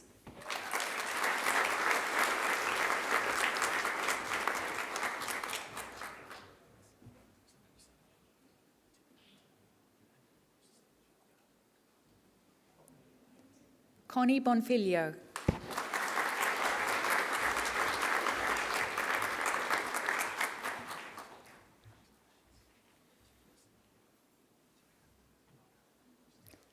Bradley Calgowan.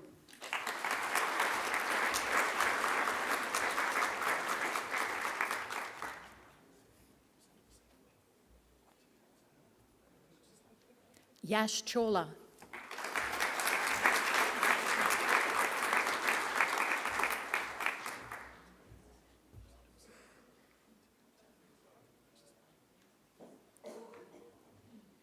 Samuel Cosgrove.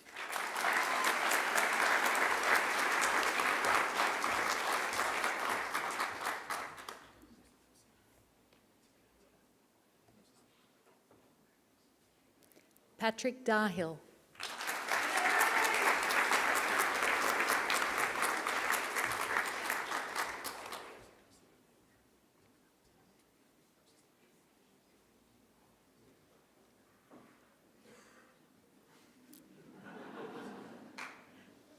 Alec Ivanyan.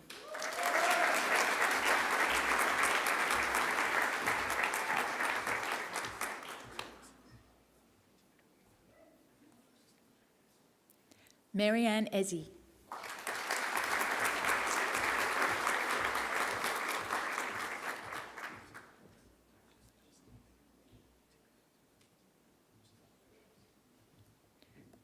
Rowan Ray Gardasay.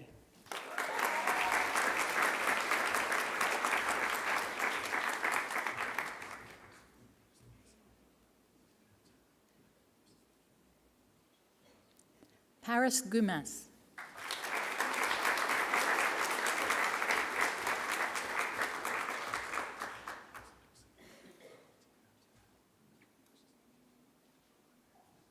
Sarah Hatton.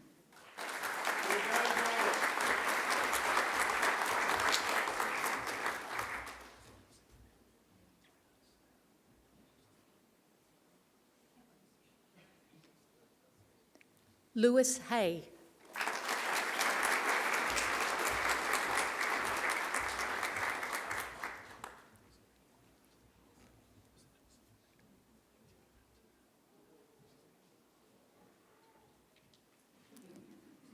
Ashley Hall.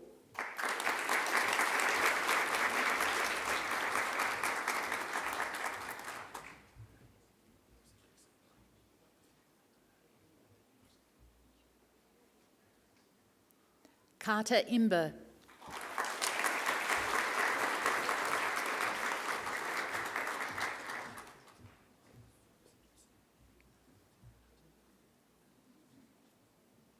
Hayley Jago.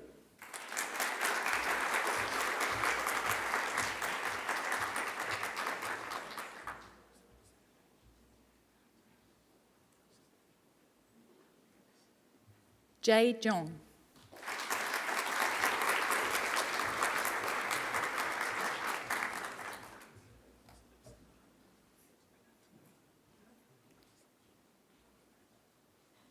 Alana Janowski.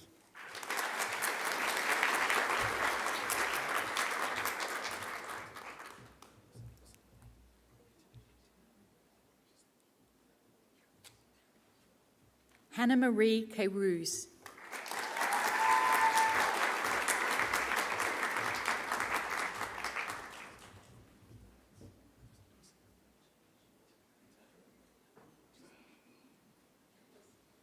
Emma Kendall.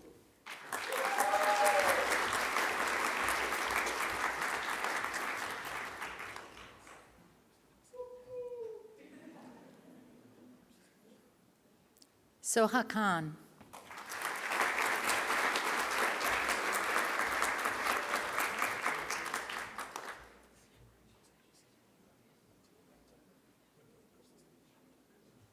Fung Nya Leong.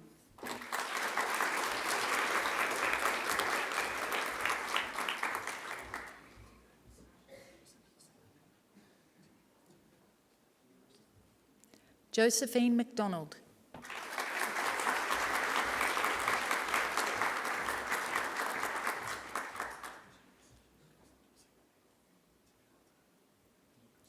Alyssa Monda.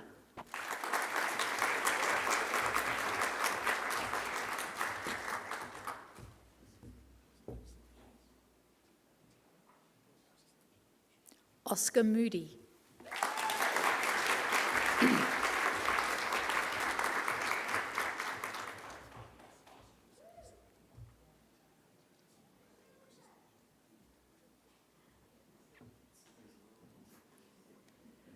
Recipient of the Macquarie University Award for Academic Excellence, Andrew Moore.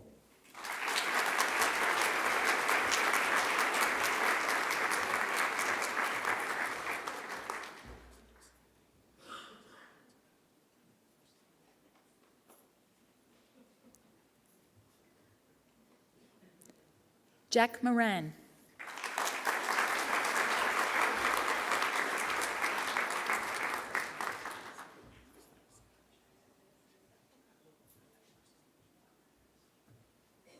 Lola Nesbitt.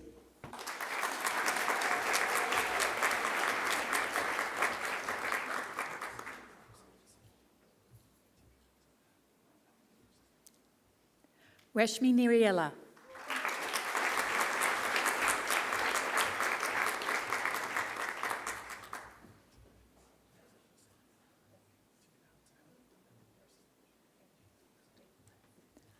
Ivan O'Neill Dukic.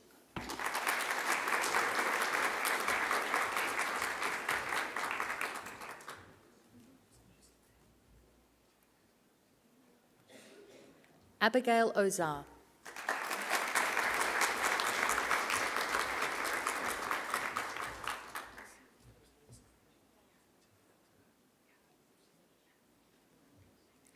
Chantel Papagello.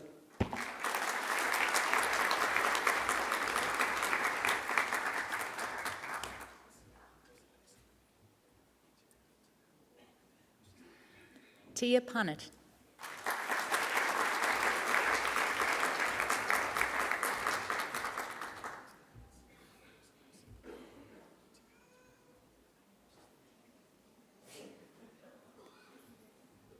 Luana Redmond de Castro.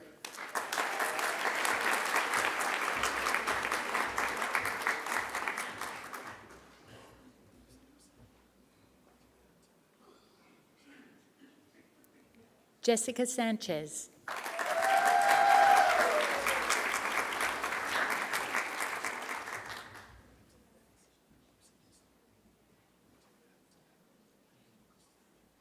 Sean Simpson.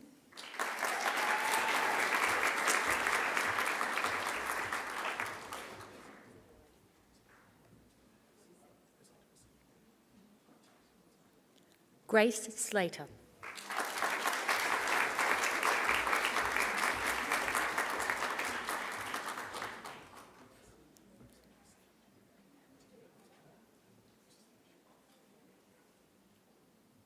Isabella Stewart.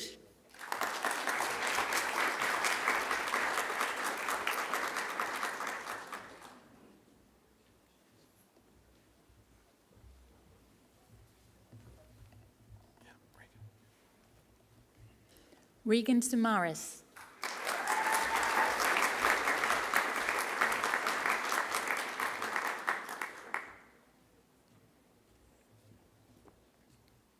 Kira Travers.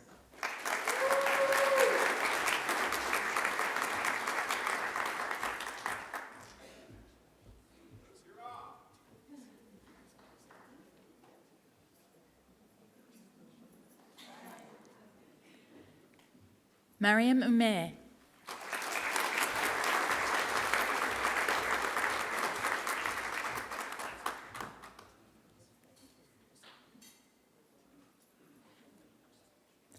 Cleo Van Rad.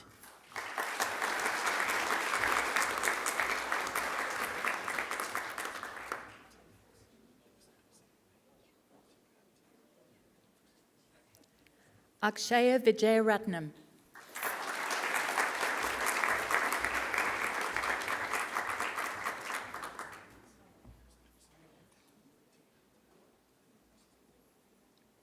Molly Vild.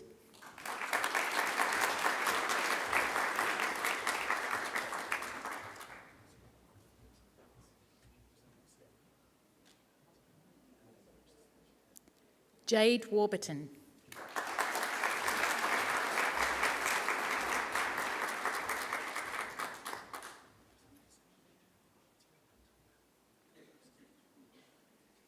Nathan Watson.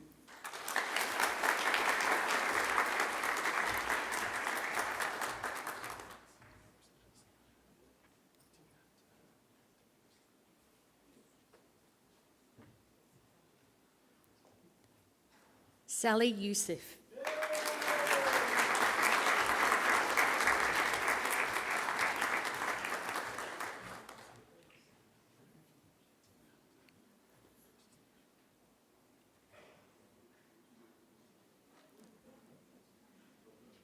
Paris Youssef.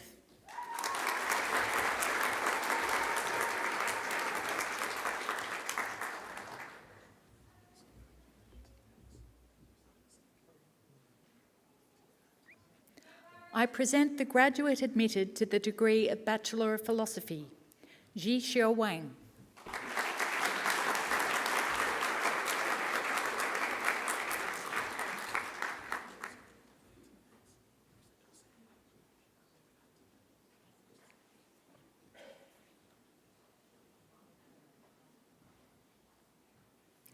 I present graduates admitted to the degree of Master of Criminology and Master of Laws, Anika Islam.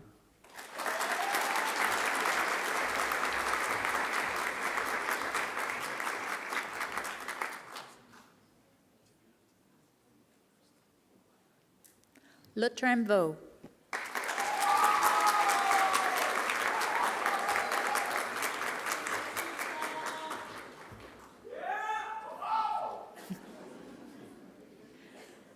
I present the graduate admitted to the degree of Master of International Relations and Master of International Trade and Commerce Law, Chintan Jarish Kumar Joshi.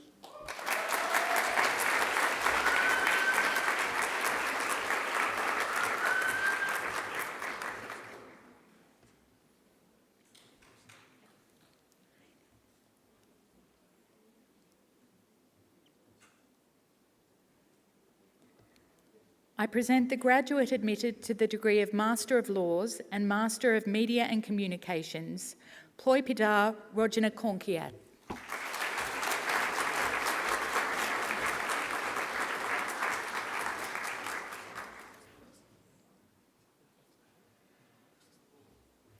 I present graduates admitted to the degree of Juris Doctor, recipient of the Macquarie University Award for Academic Excellence, Scarlett Bell.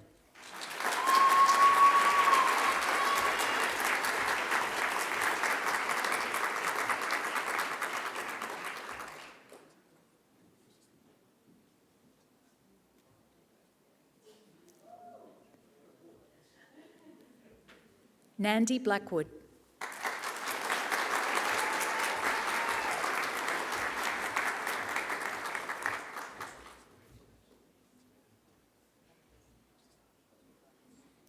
Maeve Brown.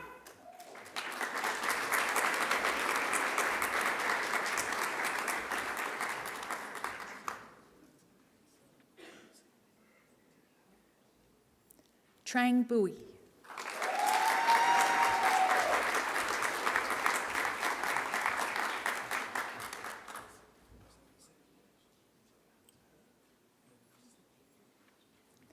Christina Craig.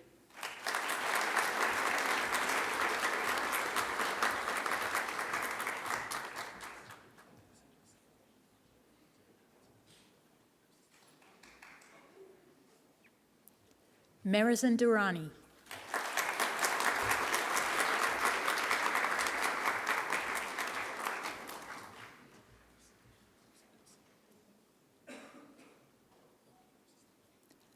Kirsten Fowler.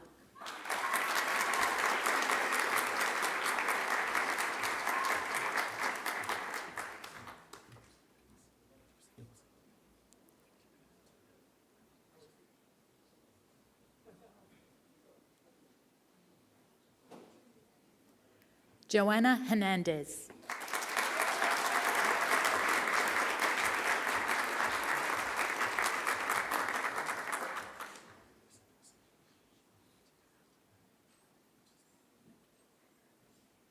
Juliet Kennedy.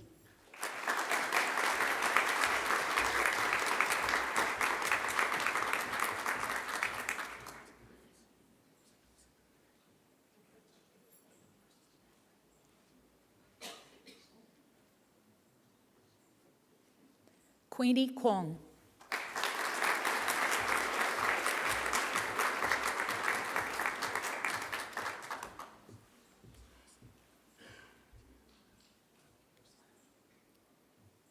Adriana Pilak.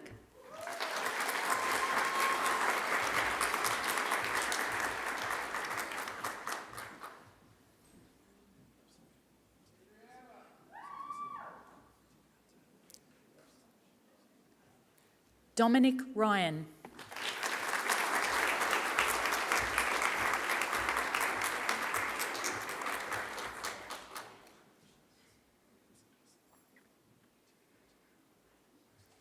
Declan Thomas.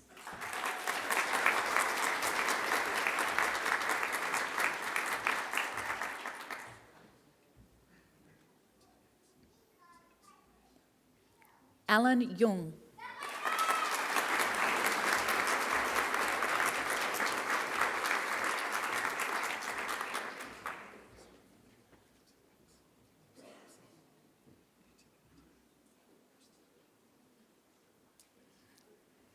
I present the graduate admitted to the degree of Master of International Trade and Commerce Law, Ramon Antonio Alarcon Parada.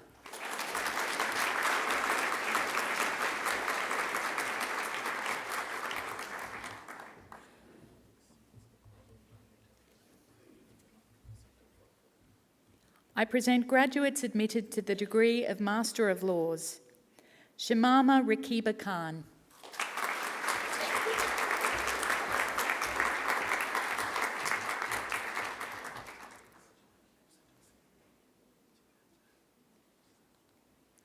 Shuoting Lu.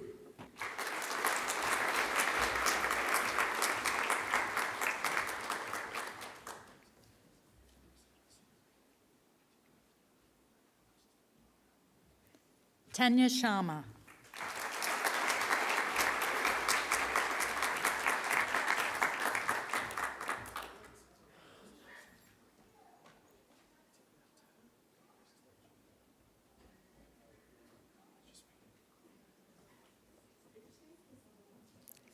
Zin Yi Mong.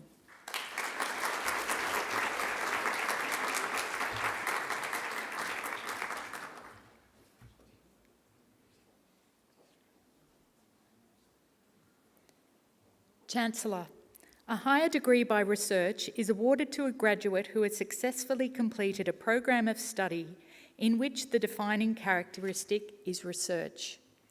Our Master of Research is a 2-year full-time equivalent research training degree consisting of research-based coursework, postgraduate research training, and a major research project. Graduates have focused on a specific research topic to produce a thesis of up to 20,000 words in preparation to a doctoral degree. I present the graduate admitted to the degree of Master of Research, Stephen Kavanagh, for a thesis entitled Balancing Economic Development, Environmental Protection and Social Equity, Evaluating and Improving Mining Regulation, Implementation and Enforcement in Papua New Guinea.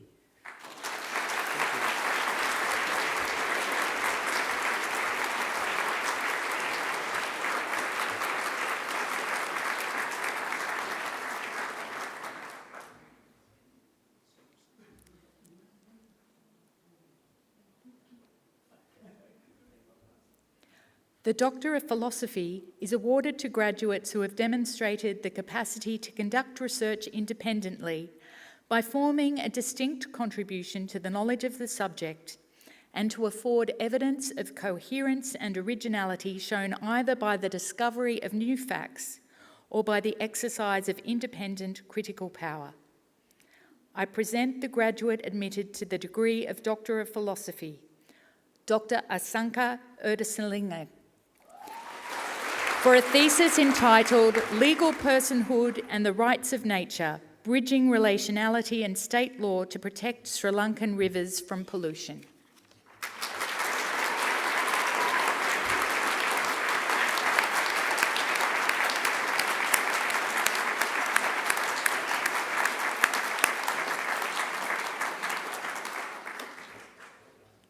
Chancellor, that completes this morning's presentation of the graduates from the Faculty of Arts.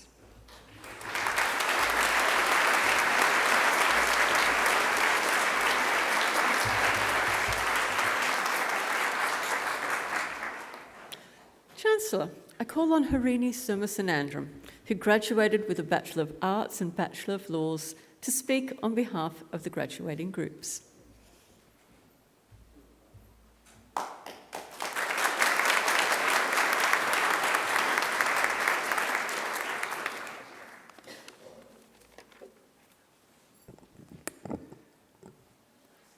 Chancellor, members of the University, distinguished guests, Honourable Julia Gillard and Honourable Governor-General of Australia.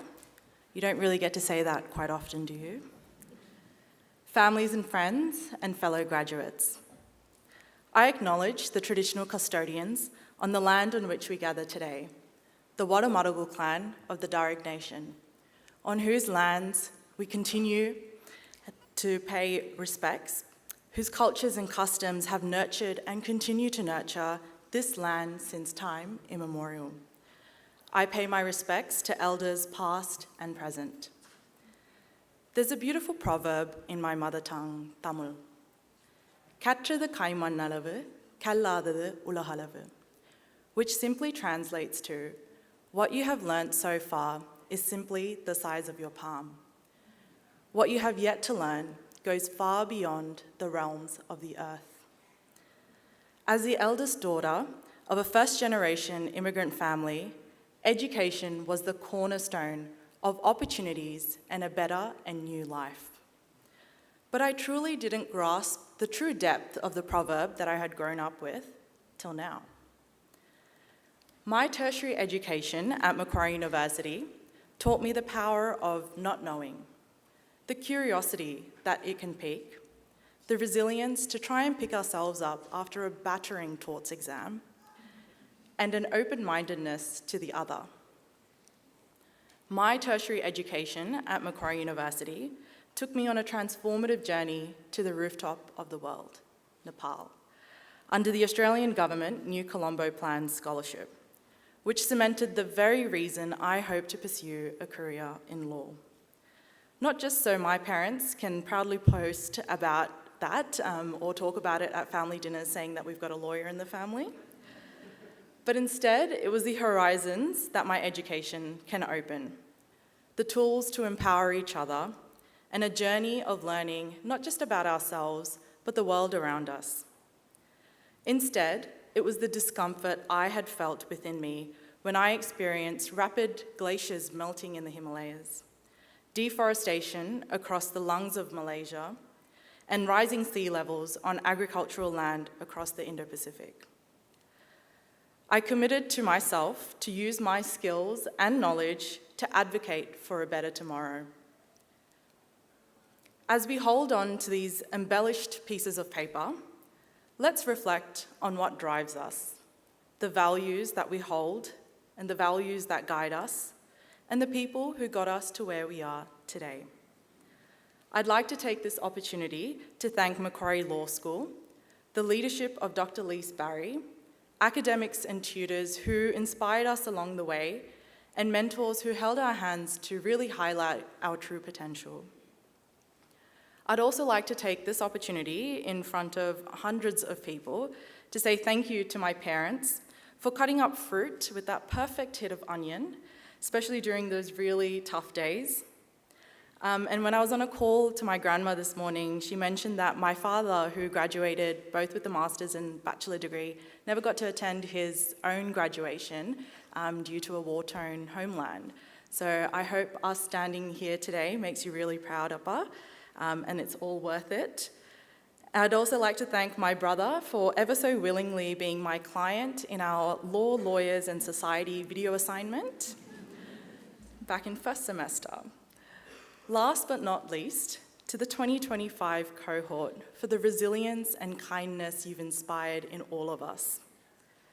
What may feel like a journey coming to an end today has sparked a new journey awaiting each and every one of us, wherever that might take you. Congratulations, graduates, and I wish you all the very best.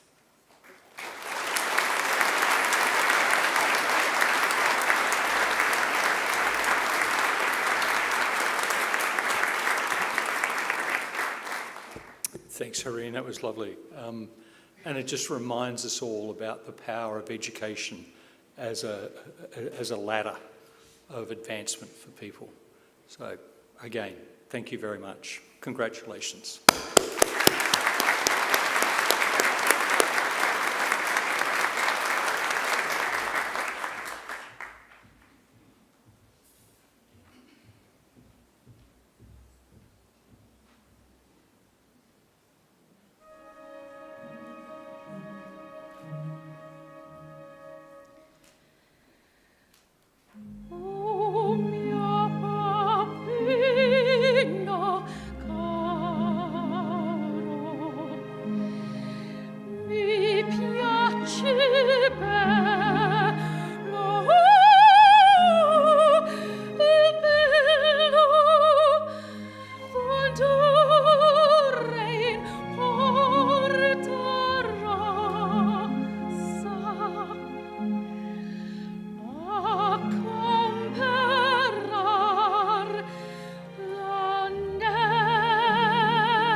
Distinguished guests, please join me in expressing our appreciation for Angela Brewer for that superb performance.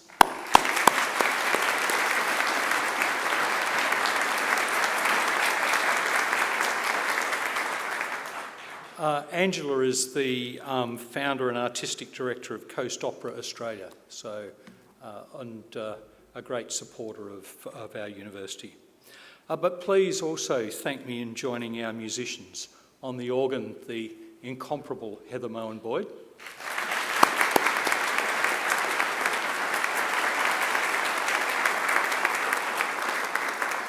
And on the Chinese transverse flute, Dr. Chai Changning.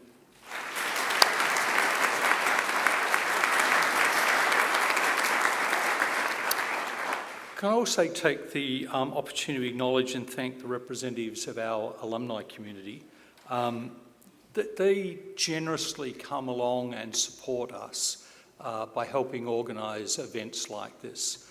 And it's a representation of the fact that we do really believe that we are a community and communities work best by supporting one another. And we could not do what we do without our alumni community members. So thank you very much, and thank you again for everything you do.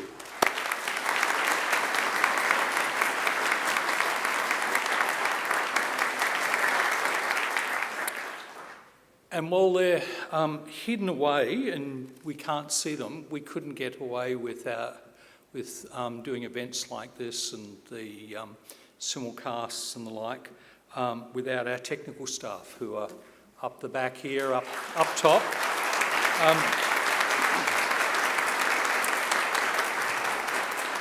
So again, to you, our warmest appreciation and thank you. Graduates, no longer graduands.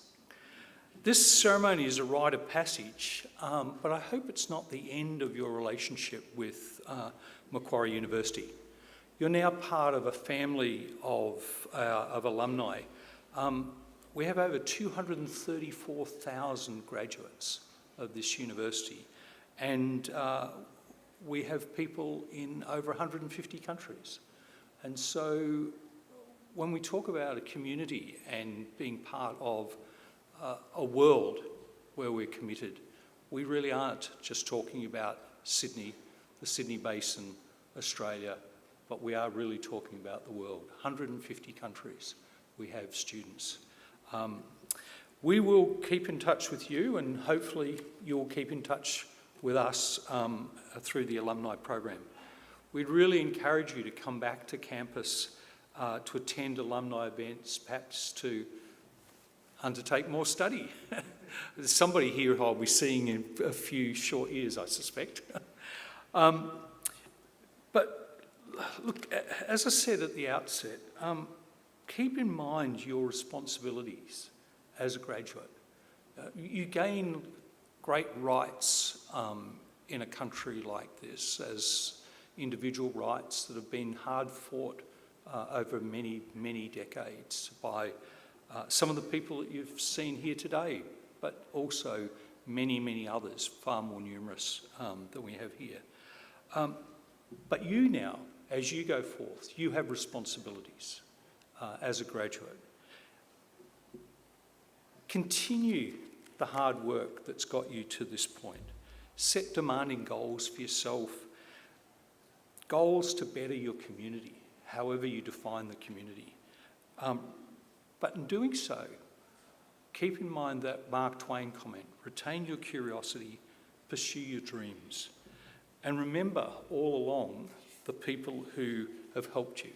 Now, some of those are here today, and I want to, on behalf of all of our graduates, to acknowledge all of those who are here alongside our graduating class.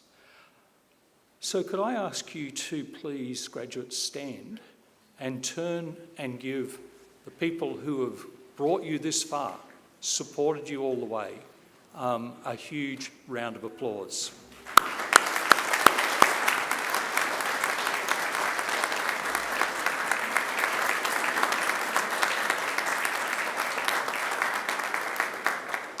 Now, if I could ask you to remain standing, but turn to the front.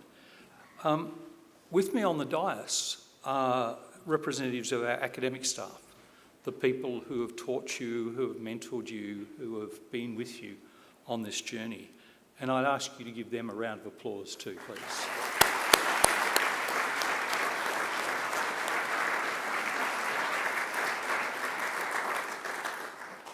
Finally, though, turn to yourselves and give yourselves a huge round of applause because you deserve it.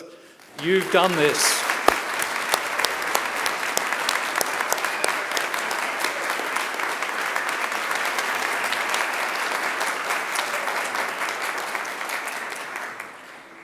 So please be seated. Ladies and gentlemen, graduates of Macquarie University, on behalf of the staff and the faculty and our continuing Macquarie University community, I again offer you my warmest congratulations.